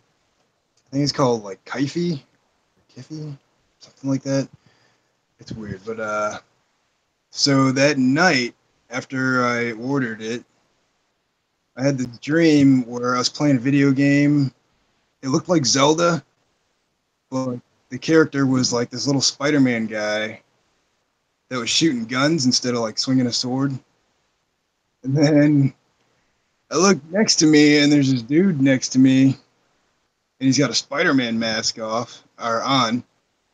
And then it's kind of like, you know, the thought.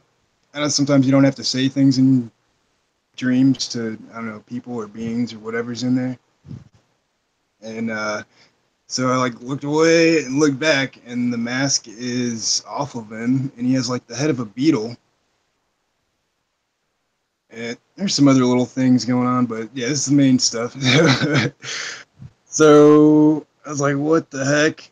And he was kind of chilling, and I was just, you know, trying not to freak out. Like, okay, I'm just kind of, because he's like trying to stay super calm. Like, yeah, I got a beetle head. Don't freak out. Without saying anything.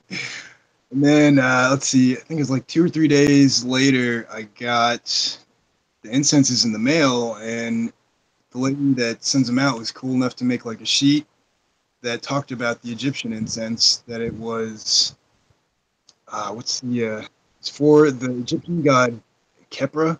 I think that's how you pronounce it. Or Kepri, sometimes they can pronounce it too, and it's a beetle-headed god.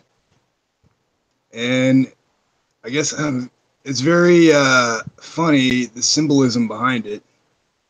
It's so the thing with the beetle in Egypt is that the dung beetle pushes this ball of crap with its eggs in it, and it's to symbolize like how we all have our different projects and stuff.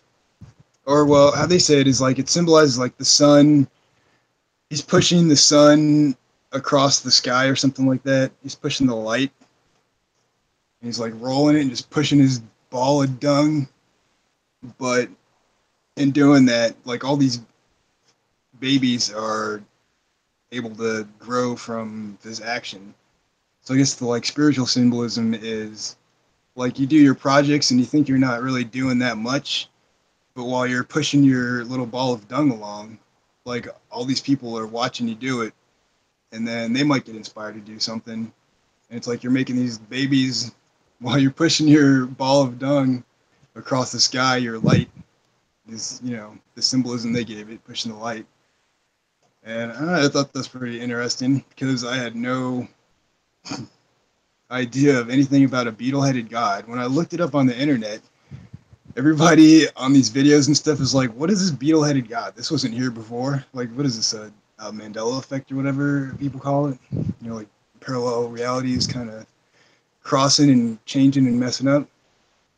So that was pretty interesting too. It's like everywhere you go, people are like, I don't remember seeing any beetle-headed god like 10 years ago, and now it's like all over the internet. But yeah, I guess that was my interesting dream. It's pretty cool in sense. If you ever anybody that's into resin incense, and it's like looks kind of like a little ball of dung that the dung beetle pushes along, but it's got like 16 ingredients.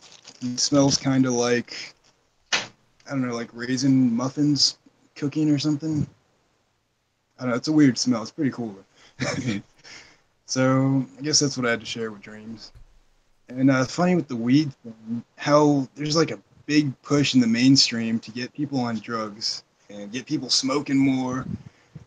It's funny because like as time goes on, people there's information's coming out more where people need drugs less and can, you know, work on things. Like you're not working on anything like man said earlier.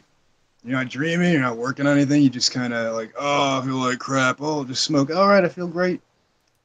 Screw all my problems. I don't have to, they'll just be back tomorrow. So it's definitely, I don't know, like if I smoke continuously, the effects aren't as great, but if I just go like, I go some time without smoking and then try to smoke, and I am freaking tripping.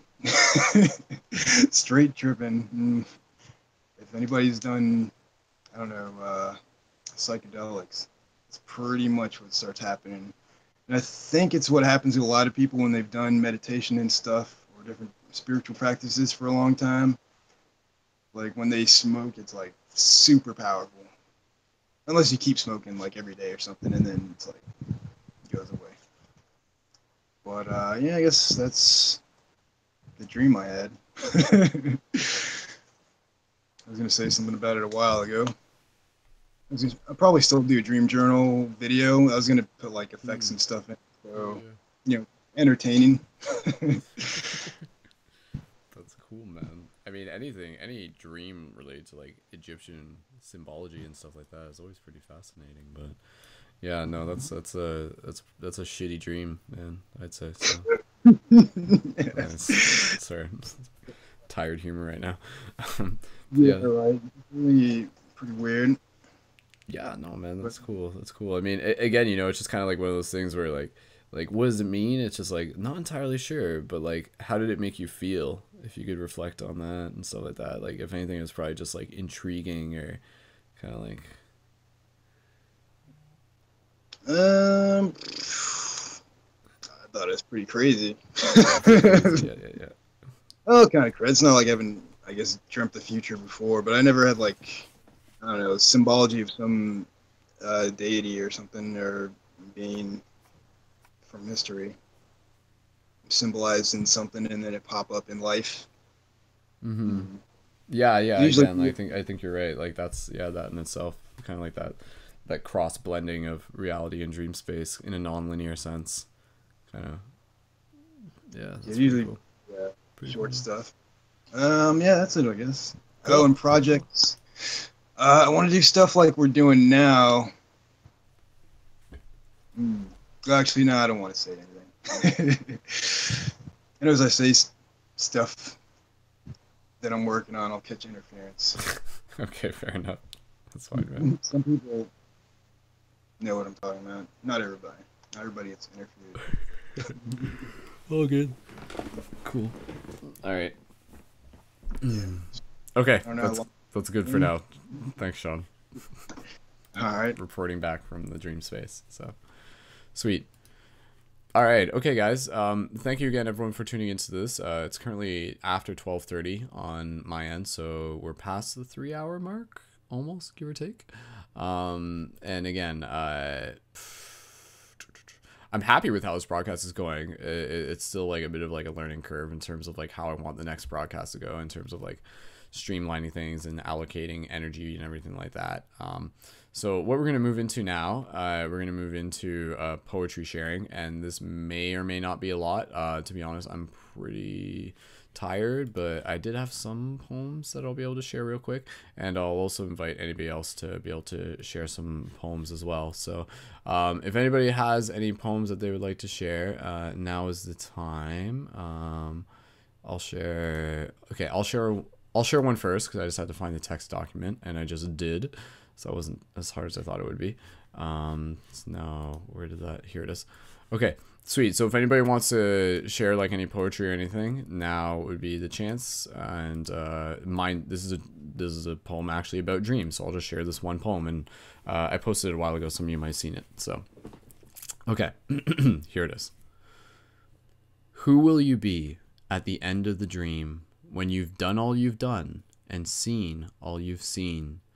Will you look back with pride, or look back at all at the turbulent ride that left you standing tall? Will you hold on to what was, or let it go with deep love as you extract all the lessons of the below and above? Will you remember each moment with pain and the joy of how each helped you grow, allowing your soul to deploy? Will you smile so softly with the wisdom of your heart, knowing that where one dream ends, another one starts? So there we go. That was my poem that I wrote there. And yeah, no, thanks for letting me share, guys. Okay, so let's check in. Does anybody else have any poems that you want to share? Please unmute your microphone if you do. And then I think Tony had something to share, and we'll pass it over to him. And honestly, if that's it, that's cool. And then we'll just move on to the next thing and get closer to wrapping up this broadcast. Tony, go ahead if you want to share some stuff. Now's the time. All right. Yeah, it's kind of long, but I'll just kind of do. I don't know if I really want to do all of it, just because you wanted to wrap it up. So, but yeah, it's a self-induced slipstream, current of a dream queen. I got myself some ice cream, sprinkled with some magic beans, repping with a love gene, rocking new to an old scene, lunatic mad scheme to make the whole pristine, busting out my old world, zoo in a tilt-a-whirl. Don't limit to boy or girl, let yourself unfurl. Skip along in curls, get yourself some pearls. Heavy metal and twirls, crazy psycho showgirl. Stoner dude in flowers, screaming out love power. Clock is on at the hour, watch it fall, blasted tower. Shining like sunflower, bake it with magic powder. Can I get any louder? Covered in rainbow flower. Yeah. That was good, man. I like that. So that's lyrics from one of your songs. Is that what that was? Yeah, that's the lyrics of that song that I wrote. I can go ahead and do a couple more stanzas if you want. Sure, man. Go for it. Okay. Manifested time lapse. Simpleness makes me laugh. Master on the telegraph. Rhythm is a better map. A line in sight to have when no clue current path. Froggy in the mind gap. Holding up a magic staff. Feeling doubt in the spirit, can we pause and hear it? Embrace when you are near it, lovingly endure it. Courageously we steer it, face to face don't fear it. Mistakenly we clear it, as we see ourselves appear it. Caveman beyond the shadows, step away from the gallows. Mind expanding swallows, filling up all the hollows. Finding it's us that follows, ourselves in our love's wallows. Realizing magic all flows, love exists as emotion to and fro. I dig it, man. That's awesome. Thanks. Yeah, I wrote that tonight. I got some pretty decent music with it, and it goes from basically from singing to rapping in different parts. Cool. But yeah. Cool. Awesome, man. But I'm really liking the lyricist part of it too. I think that's really important for me. Awesome. Sweet. Cool. Well, thanks for sharing, man. That's some good stuff here. Oh, thanks. Yeah, glad y'all liked it. Totally. Cool. All right. Let's keep bouncing around here, guys. Anybody else have some poetry that they want to share, or some like poetry / song lyrics, now is the time. Last call, 5 more seconds. Anybody just unmute their microphone if they do. And nope. Oh, Ryan does. Okay, Ryan, pulling up your microphone if you want to. Ryan, did you have something to share? Double check your... Ryan, go ahead. Try now. Let me try this one. Ryan, go ahead. Try now. Yeah. Hello, hello. Okay, you're good. Outstanding. Yeah. Yeah, I just got like a short little one. Go for it. It's like I keep rewriting it, but it's the one that I put on the website. That's pretty nice. But I'll read it out here. All right. I am you, and you are me. We seem to be separated, but actually, we exist individually under overlaying boundary condition of unity. Among the scrutiny that you see are those of us manifesting a planetary mutiny for harmony. A paradigm shift is indeed coming. Instead of a revolution to usher in another monopoly, let us liberate our species through love and acceptance. Take heed that all atoms come from exploding supernovae. Be aware that vibratory frequencies interact directly with energy, for we are one.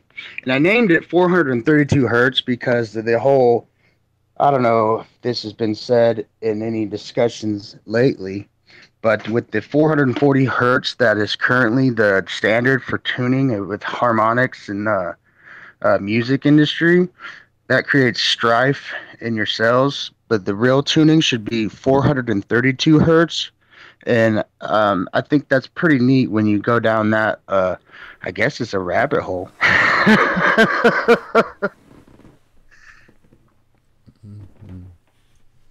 Cool, man. That was you posted that one on your profile a while back, didn't you? I think. Yes, sir. I did. Yeah. I recognized it. I read it then. So awesome, man. Thanks for sharing. That's good. That's good stuff, man. Yeah, thank you. Thanks for listening. Awesome. Cool. All right. Well, this is fun. Honestly, I love the poetry is really great, you know, and I really encourage people like listening to this. Like part of the reason for like sharing poetry would be to like encourage people to create their own poetry. Then I mean, poetry can be like anything. It doesn't have to be rhyming. Sometimes you can get like kind of like the Rumi formatting where like it's just kind of like a few lines of like thoughtful text or something like that. But yeah, you know, I really encourage you to kind of like think about what poetry can mean to you. Like, I mean, just as an example, like this is theoretically you can consider this a poem. It was like something that I posted to my profile a while ago, and it's kind of like one of the Rumi ones I was talking about. So if anything, you can consider this a poem. It says, "My love for you continues to grow like a tree with strong roots. I deepen myself into my own heart so that my branches may touch yours." And so that was something I wrote. So, I mean, yeah, you can count that as poetry too. So cool. All right. Let me just double check. I saw, did somebody just leave? Jesse wants to share one as well. So, Jesse, go ahead. And then I think from there we'll segue into the next part of the broadcast. Jesse, go ahead, man, whenever you're ready. Okay, this isn't exactly a poem. This is a quote from Akira Kurosawa. He's a filmmaker, and he says, "Ignorance is a kind of insanity in the human animal. People who delight in torturing defenseless children or tiny creatures are in reality insane. The terrible thing is that people who are madmen in private may wear a totally bland and innocent expression in public."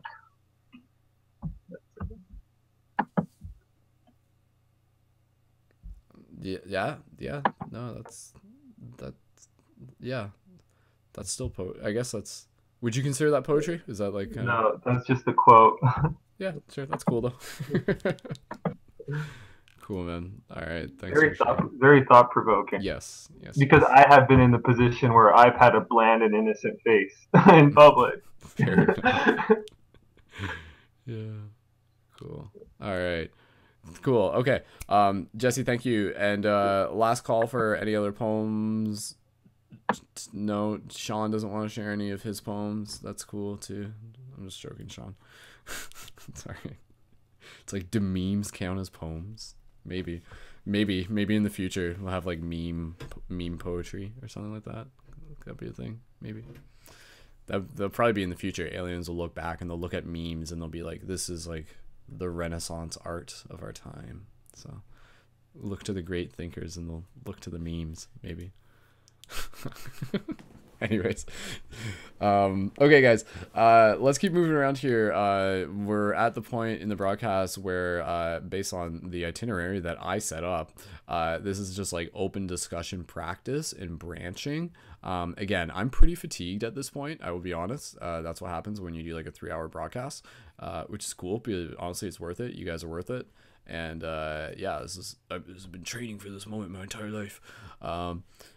Let's do the open discussion practice and branching by talking about, you know, like the things that like matter to us. Was kind of like what I was, and this is like something with format wise, we didn't like set a specific topic ahead of time, but for me, I wanted to talk about a little bit about the idea of life beyond death. You know, because that's like something that I've like thought about recently. Again, being at like the recent like funeral celebration of life for my friend Hank, and it's something that I feel is a very powerful topic, and it's a very important topic. And I'll begin. So from this point on, it'll just kind of be like open discussion, and you guys, if you have something to say, just unmute your microphones, and then that's my cue to pull up your mic. So I'll keep an eye on that, and we'll coordinate it that way. And so it's just kind of like free flow practice discussion, and we'll kind of like see where things branch off to, and we'll do this for 10 minutes.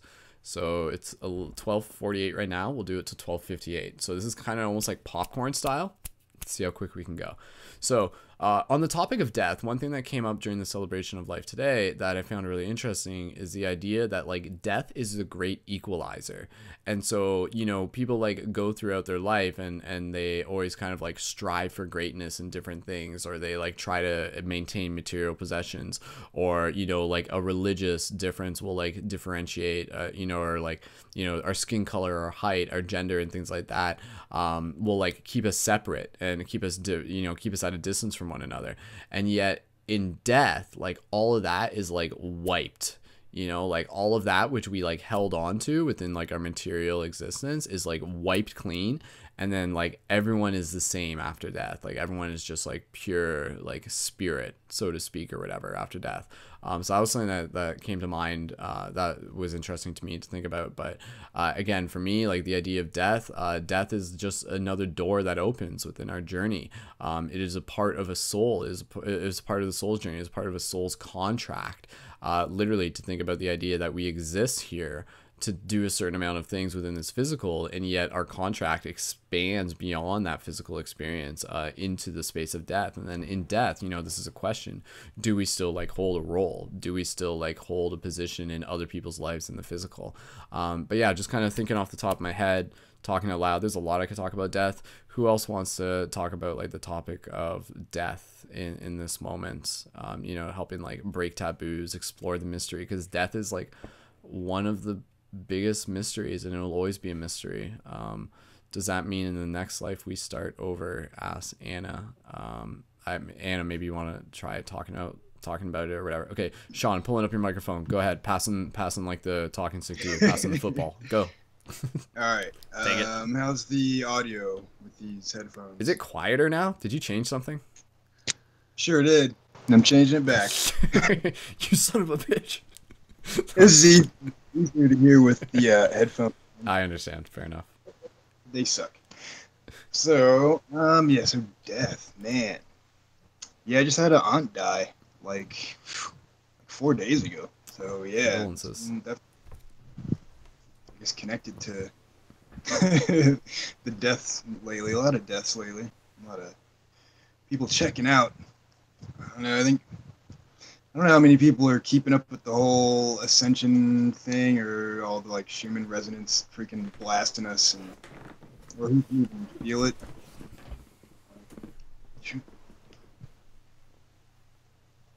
Yeah, it's been that the sun's been blasting us and working together, but I was connecting that to death somehow. I lost my train of thought. Yeah, I get up early and jump on the computer, freaking editing for hours, trying to make some actual money doing something I like to do. Finally, but so death. I don't know. I haven't feared death for a pretty long time. I keep getting like signs of stuff. Like I don't think. I mean, kind of seeming like everybody's like their own universe, and we're all kind of living in like our own dimension, but like sharing the physical dimension. And it's starting to seem like a lot of people are not having the same life experience. So I'm guessing, I don't know, I mean, a lot of people won't have the same death experience. Some people die and they see stuff, talk to people, come back. Some people don't see anything. So I got a friend that died and came back, and a couple years ago, he said he didn't see anything. And then, a couple years later, he's like more opened up, and he's been around me a lot more. I just talk about any kind of crazy stuff to anybody that'll take it. And now he's like coming out like how he can't. I can't remember exactly what he said, but he finally like opened up, and I think, oh yeah, he said he was like hovering above his body. I don't remember if he said he like talked to anybody or anything like that, but it was definitely interesting. Like people take a while, but people like open up and stuff after a while. But there's a lot of people that die and come back are a little different. They're usually like more like somebody that's been working on their problems and stuff. They seem like more like that type of person when they come back. Like they recognize more. Their awareness is a little higher. This might take them a little while to like to deal with the craziness of maybe there's more to life than just you're here and then you die. But I don't know. It's kind of rambling, I guess. Oh yeah, I can pass it over. Whoever wants to talk.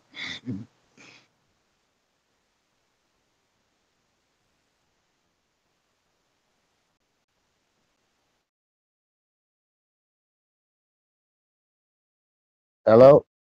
I was going to say, did you? Okay. I was going to say, a near death experience is good for the ones who aren't ready to go yet. So take that for what it's worth. However, it must be said, I don't want to be the devil's advocate and bring in the doom and the gloom, but I know you've probably heard of the Georgia Guidestones and your Agenda 21 and um, right.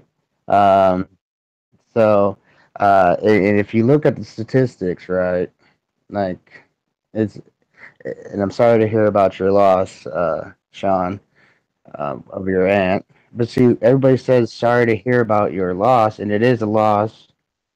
Um, that's a tangent I'm going on, but I just wanted to reach out to you and tell you about.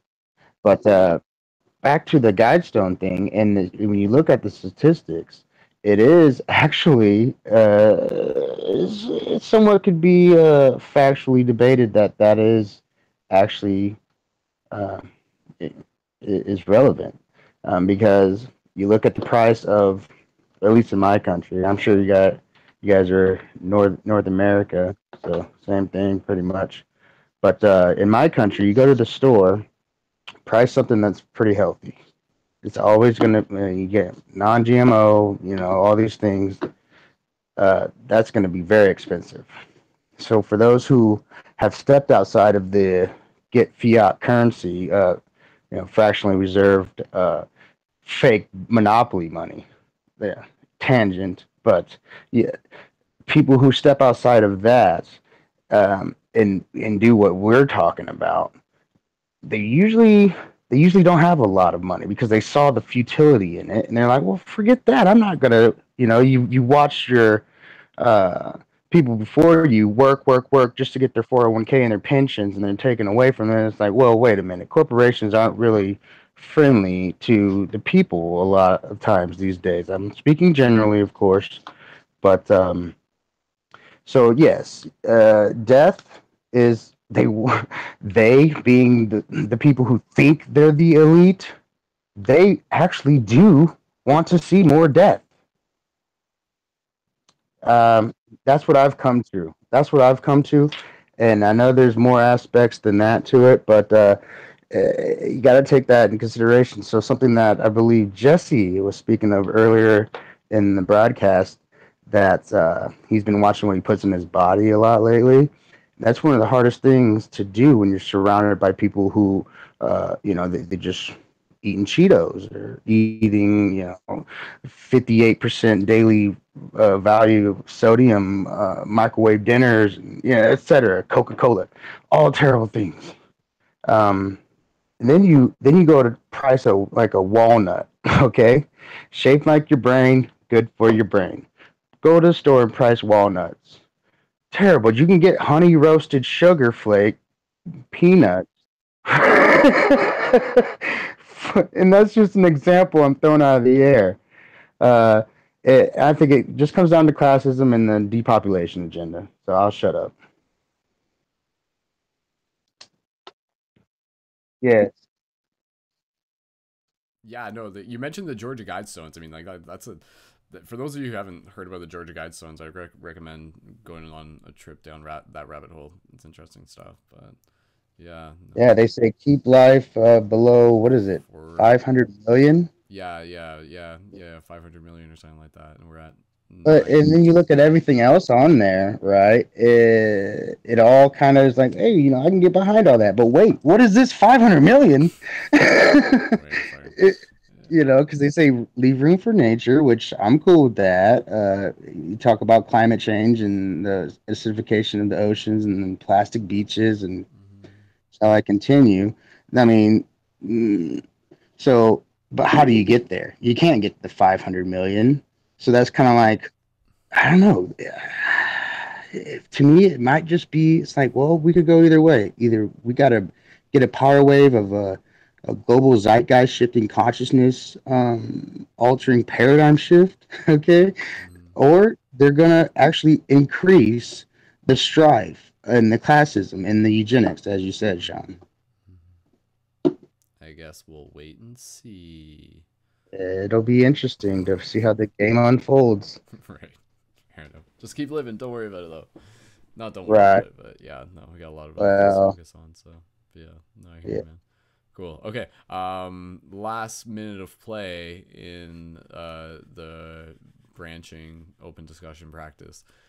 Anybody else who wants to go related to topics of death and stuff like that? Tony, pulling up your microphone. Go for it, dude.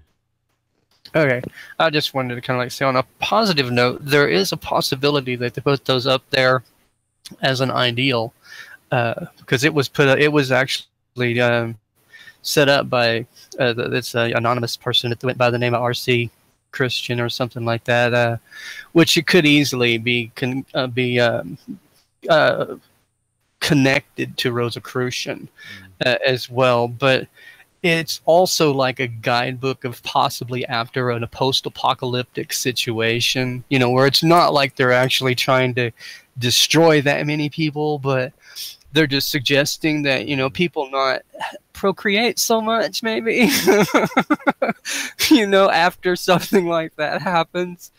So, yeah, I'm just thinking on like a positive note. I'm not really a glass half full or glass half empty. I'm like half full of air, half full of water type of person, but just kind of pointing out the positive nature of this as well. But yeah, kind of segue back onto it as far as the death was concerned aspect. I feel that whenever we do pass on over to the other side, and I'm the same way, I don't really look at it as, oh, sorry for your loss. It's like, she's on her. I'm glad that they're on their journey. I'm sorry to hear that you're going to miss their energy here on this earth, but they continue on. They move on from here.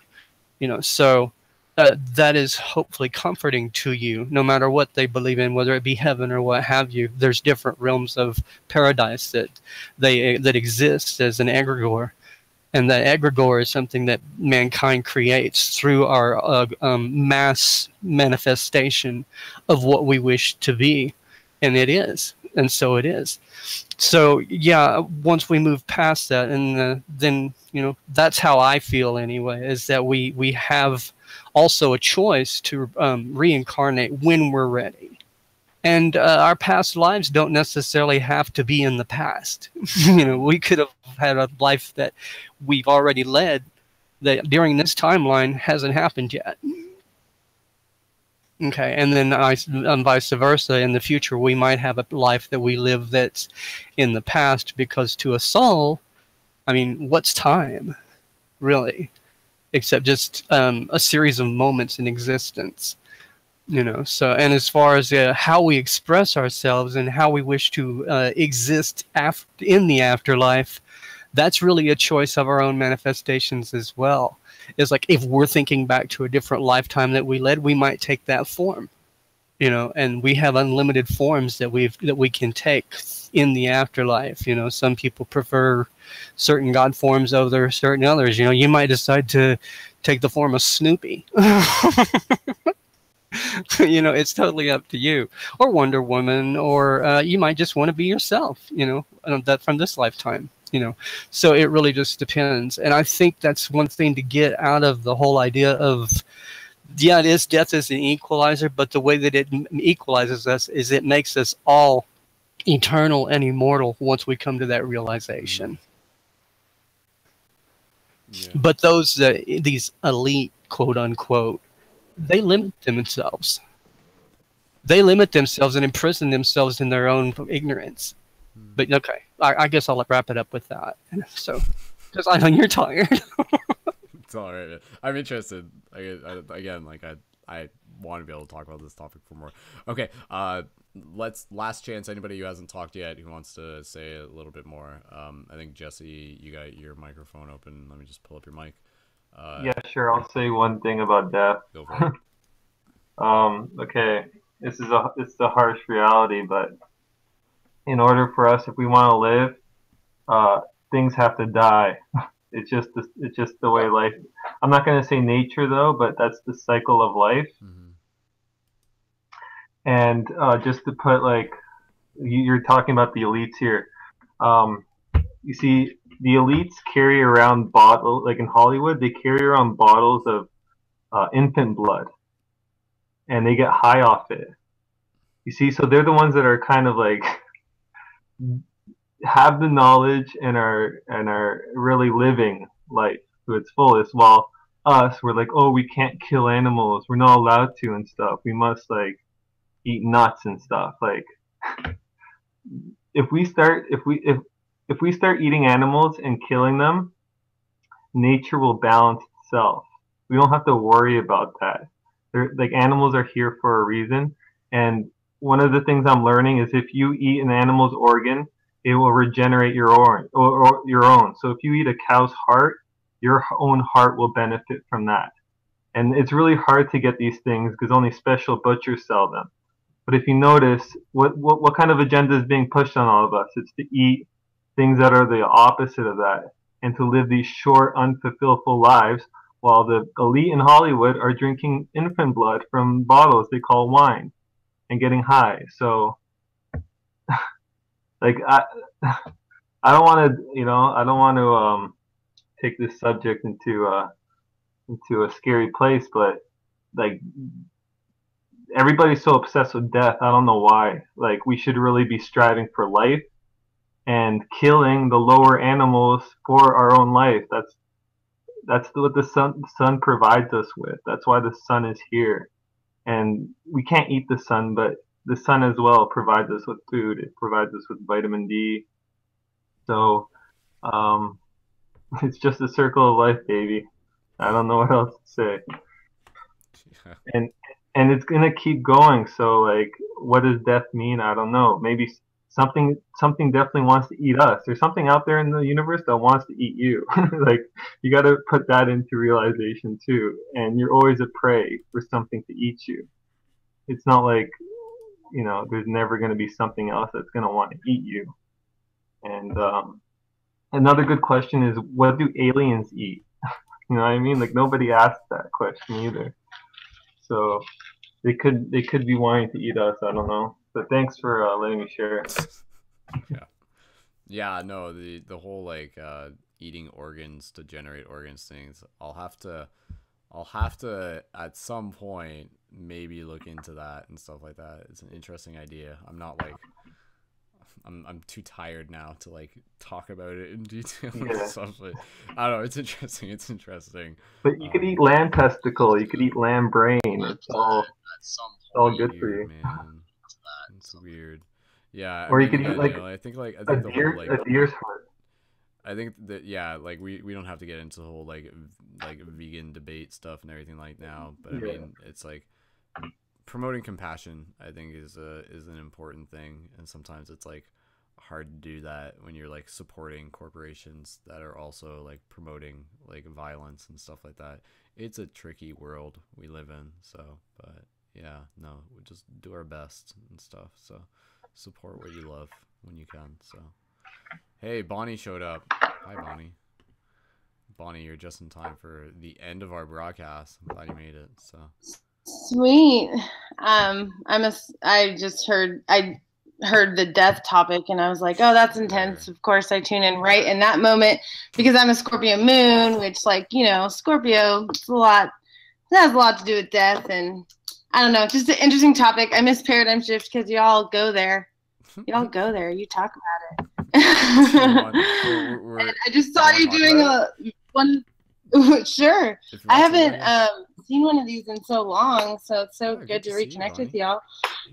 What I want to talk about around death is, wow, it's just a process, you know? Like, there's no way to sum it up aside from it's a process. And, like, even if you can see the positive parts of death, then you still sometimes are faced with going through this grieving process. So it's like, you know, it trips me out how it's analytical, but it's so heart-centered that, like, you can be okay with death and you can still be sad about it, you know, but something around the Scorpio moon that I've got going on, and I've got a lot of Scorpio energy, which kind of sees the rebirth in it. It sees the other side, you know, the mystical, the magical. So when I'm in that view, death isn't scary to me. I think what is way more scary is suffering. So death to me is like, meh.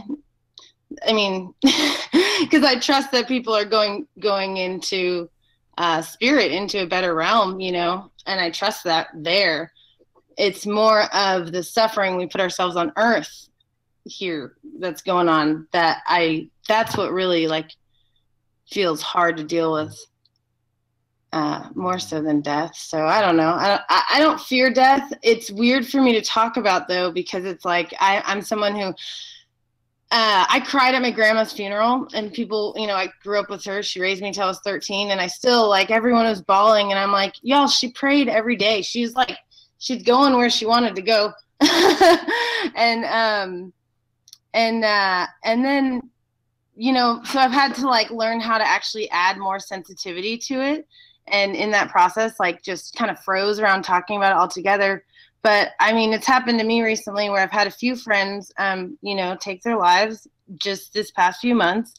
And then it reminds me of other people in my life who that's happened, who, you know, gone there. And it makes me realize we have to talk about it because it's a freaking reality that's like right there all the time. And I used to run groups for people who are empathic, intuitive, and highly sensitive. And one of the things that stopped me for about a year was that, like, I had people coming to my groups who are empathic, and, you know, they talk about suicide and they talk about how they felt around it. And I had to go inward for like a year to try and figure out the answer to these questions. And I feel like I finally got them down, and I'm like peeking my head out and not being scared of this death topic anymore. But it took, like, you know, it took the reality of, like, I'm fearing it, but it's there anyway, so we need to talk about it, you know. I had a point. I was going somewhere. Let me take a deep breath, and I'll wrap it up here. Hold on.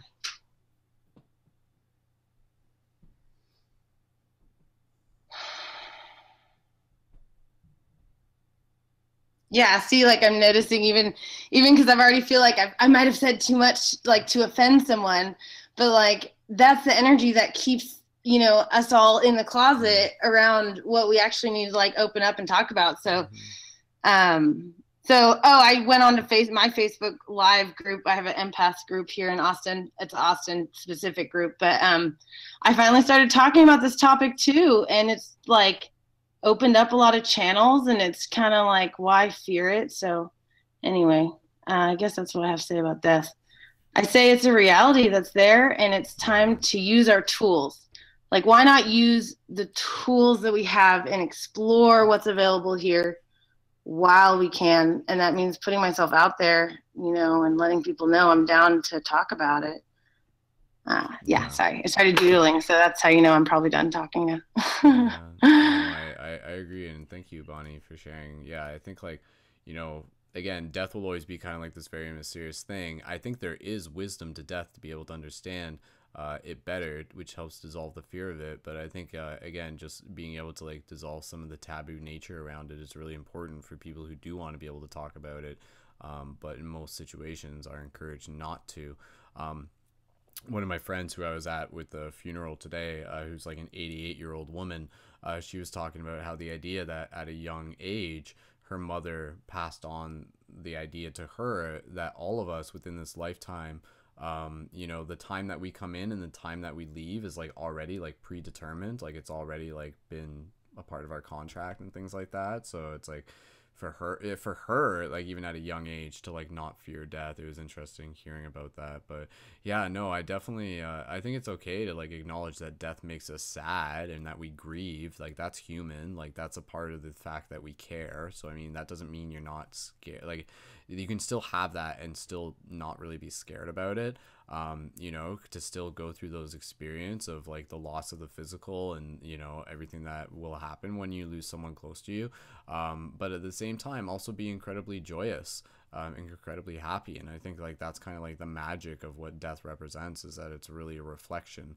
And it makes us look at ourselves, and that's why sometimes we have a hard time talking about it, because it's so intimately a reflection of ourselves. It makes us, you know, it reflects on the fact that like, yeah, like there's bigger things out there than just this reality, you know, that we are so frail and everything like that. But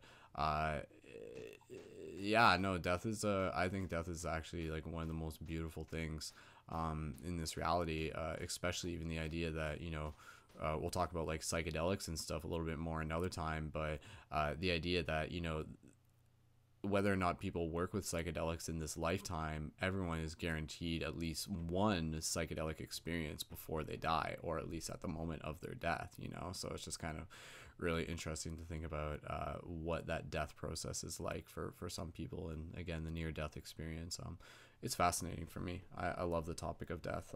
I think it's yeah, it's a very, very powerful topic. I gotta share one thing. My mom works one thing, Bonnie. Go for it. My mom works at a rehabilitation hospital, which is where people are more in between the worlds, right? So they're not, you know, they're not fully dead, and they're using machines to help them live. And I'll tell you that is more scary to me than death. And one thing that we can all do right now to help us all have a happy death is go write out what you want to happen if you were to be, you know, it's as simple, like people, ways that you can help is just writing it down, telling friends, so that if anything were to happen to you, people know what you would want. Otherwise, depends on what state you're in, and the regulations are different, but like that to me is what I want. I'm like, let me die, thank you. Just so everybody knows, I do not want to be kept on life support. Here's a video live of me saying this right now, because it can come down to that when, you know, when people don't have a lot of family, or you didn't write it down anywhere, what you want to happen to you. So anyway.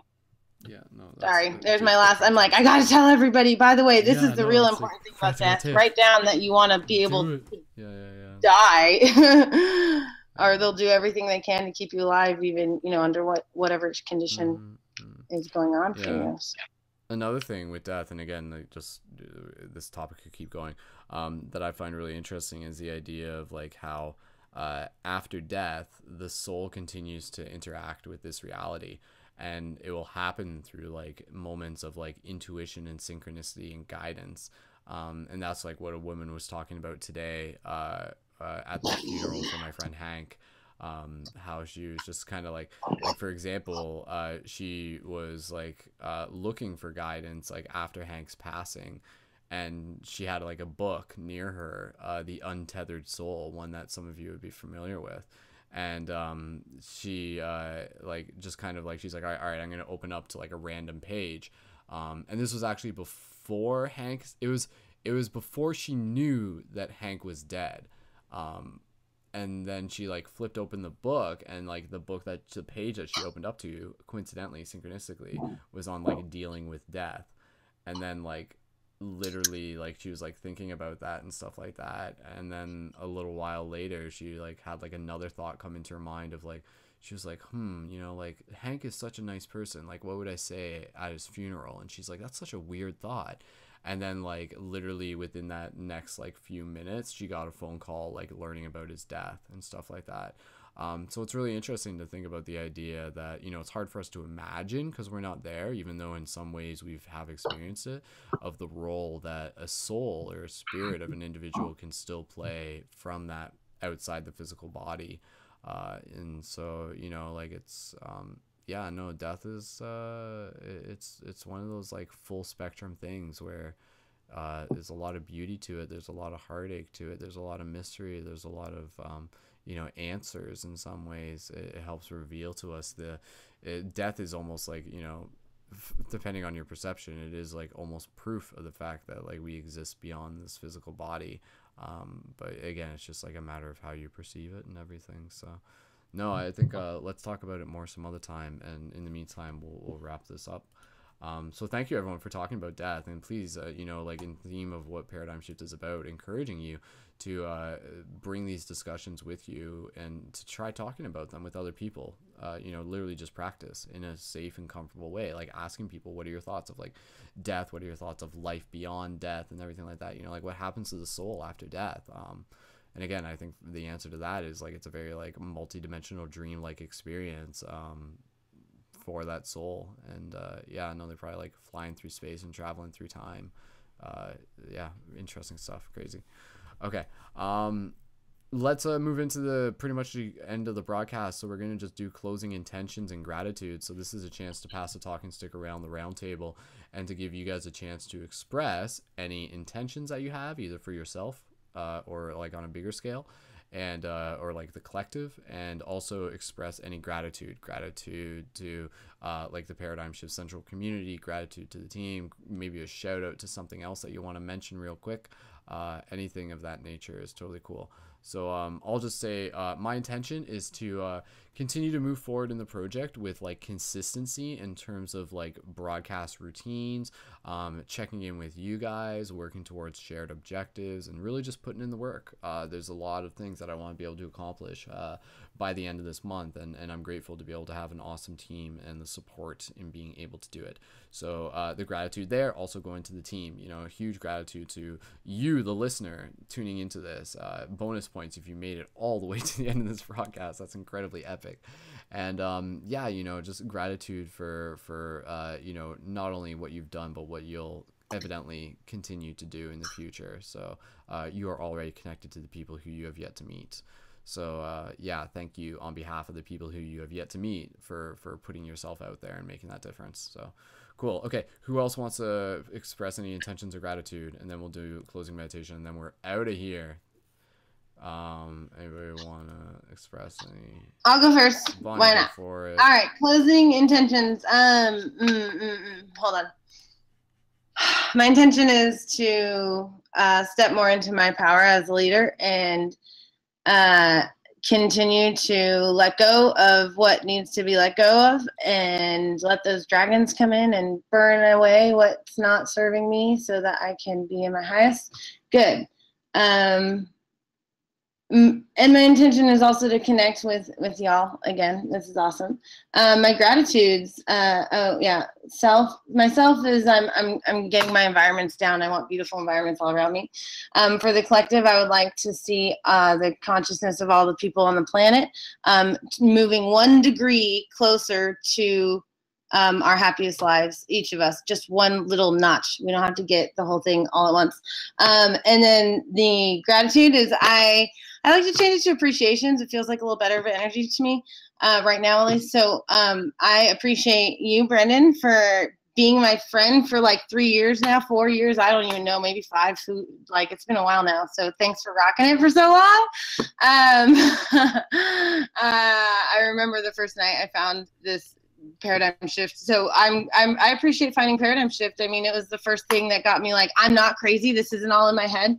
So I appreciate you, and I appreciate the show, and I appreciate all of the people who show up to talk about this cool stuff and connect in these ways. Thanks, y'all. Awesome. Yay. Thank you, Bonnie. I appreciate you too. Yay. Cool. Okay, passing talking to the ground. Who wants it next? Take it. All right, if you have your microphone unmuted, then I assume you have something you want to say. So Sean wants to say something. Sean, do you want to say something? I'll think of something. Go for it. Gratitude and supposed to be good at getting rid of fear. Fear's hitting you. Find something to put some gratitude into.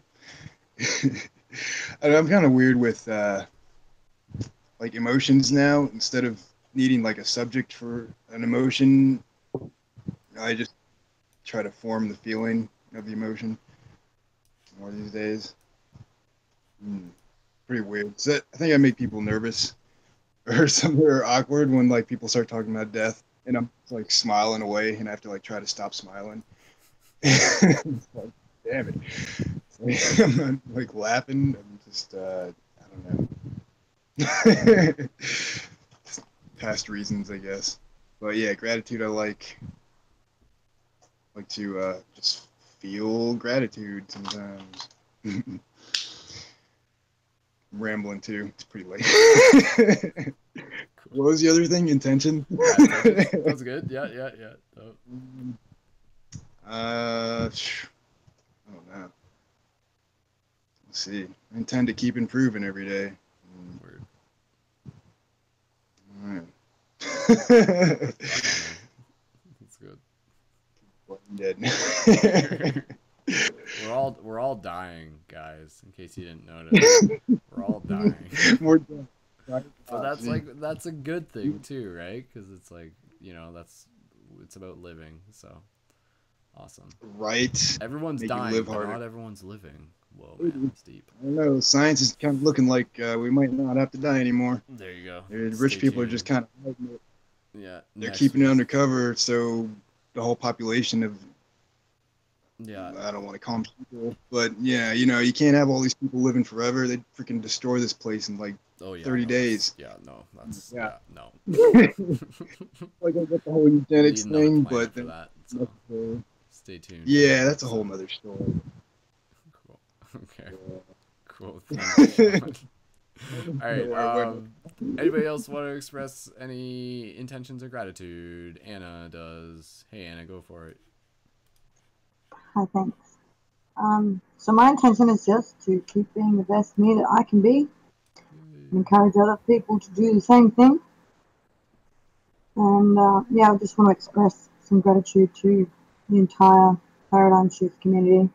Because without you guys doing what you do, we couldn't do this and couldn't share and be better people together. So, and especially you, Brendon, because you work very, very hard to keep all this going.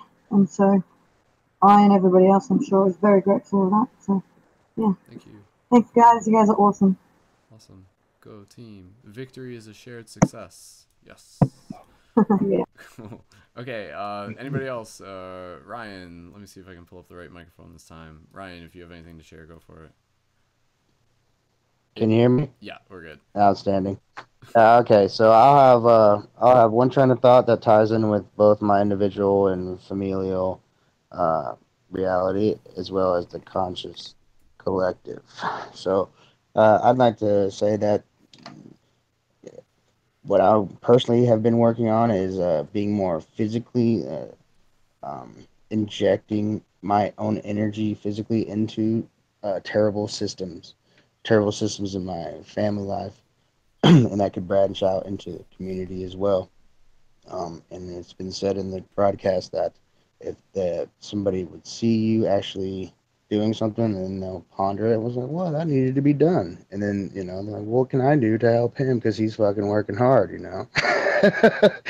um, so there's that. And that would tie in collectively, because look, if you get enough of us around the world doing this sort of thing, it's going to change. It's like the 100th monkey thing, right? So that's cool to think about. And I'm gratitude for this life. And I used to not be gracious. And I think it's very important to have gratitude. And when we're talking about death, you see people dying. That should make you enjoy the life that you have even more. So that's another purpose of death. So, but it's been a great chat. I'm tired as heck. Go team. Yeah, no, we're exhausted in a good way. It's like played a good game of hockey. I was like, oh, Yeah, that's good. it's quite fun. Awesome, it was fun. Good practice team. Cool. Thanks, Ryan. Thank All you. right. Any other person who wanted to express gratitude? Jesse, thank you for being here as well. And yeah, okay, cool. Awesome. That's good. Sweet. All right. Thank you, everyone. Let's just finish up with a very short closing meditation. And this will just be a very simple breathing exercise. And we'll connect back to the meditation that we did earlier. And just kind of like visualize that heart space again.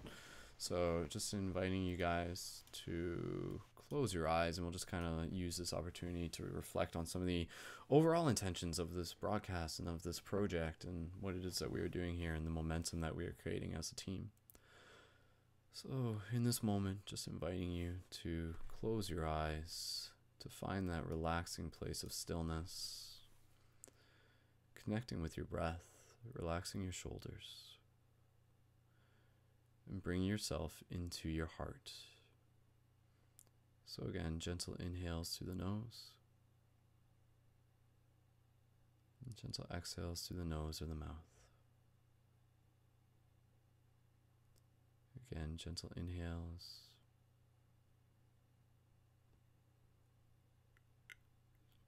and gentle exhales through the nose or the mouth. And just visualizing the visualization that we did before, sinking into the visualization of your heart as like a red rose, slowly opening. And from there, continuing to visualize what we did before. With the circle around us, let us visualize a red ribbon coming from the left and right side of the heart, from each of us, and as it expands, it forms and connects to those next to us, forming a circle together as a community, as a team.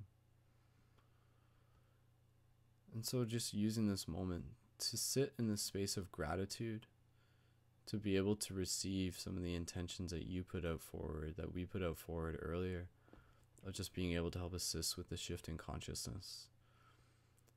And so allowing us to call into ourselves a deeper sense of purpose, a deeper sense of courage, a deeper sense of compassion, a deeper strength. And continue to breathe here, gentle inhales and gentle exhales. Again, gentle inhales and gentle exhales.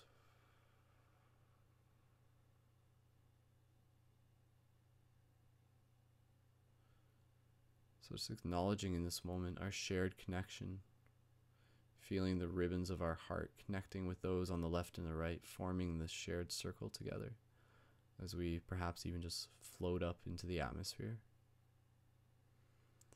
And imagining a pulse of love being sent out from where we are that spreads around the world, working together as a shared beacon, as a shared signal, and just creating a wave of love that spreads out from where we are and covers the entire globe.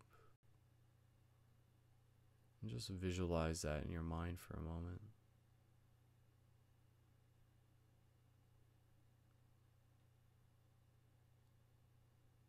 Just continue to breathe here as you visualize that wave of love being sent out from wherever you are, from wherever we are.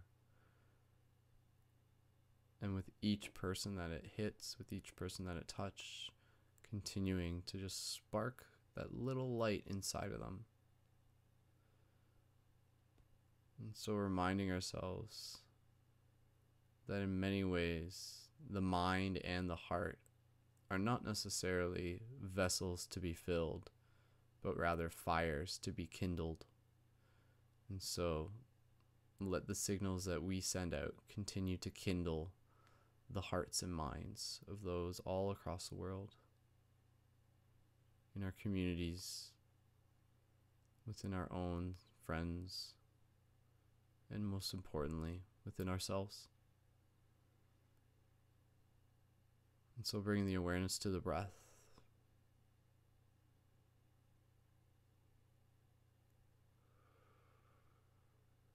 You can slowly bring your awareness to the heart space again, and then gently feel the ribbons on the left and the right side curling back in towards your heart.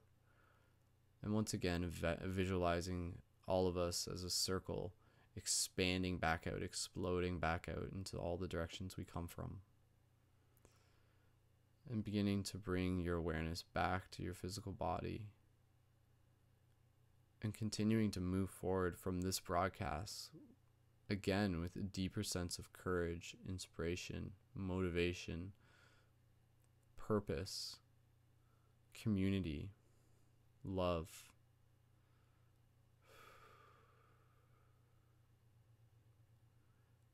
And continuing to grow and learn from the experiences in which you can continue to share that with others. And so with a couple more breaths, slowly when you're ready, gently begin to bring your awareness back to your physical body by gently wiggling your toes and wiggling your fingers. Being excited for what is still ahead, seeing the badass within yourself, and allowing it to be seen by others. Gently when you are ready, you can slowly wiggle your toes, wiggle your fingers, and gently open your eyes and return your awareness to the space around you.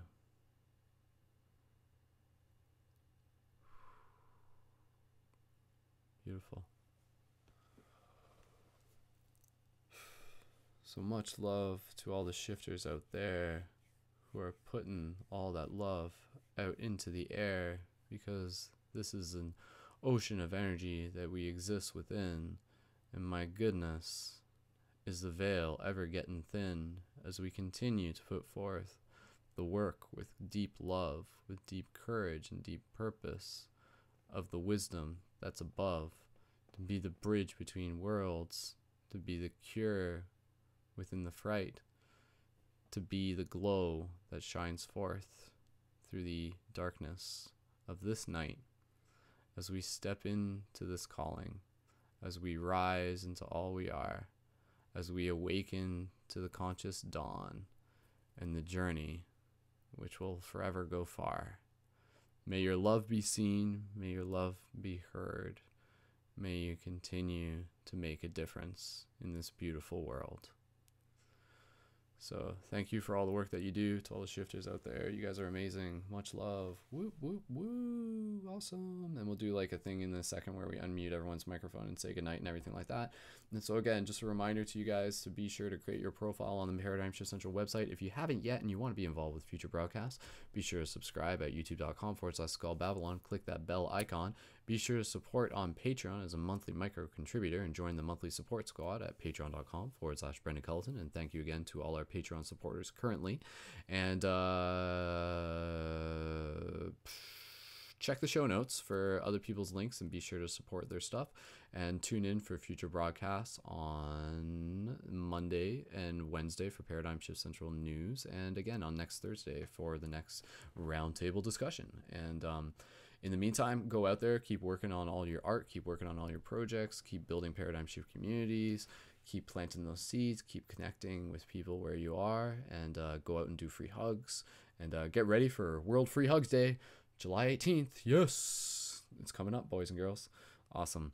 Sweet. All right. Thank you again, everyone. My name is Brendon, aka Skull Babylon, joining here by some fellow shifters. Fellow shifters, we're going to unmute our microphones, make some noise, and say goodnight to all the beautiful people tuned into this. So, fellow shifters, pulling up your microphones, make some noise, send some love, and say farewell until next time. So, make some noise.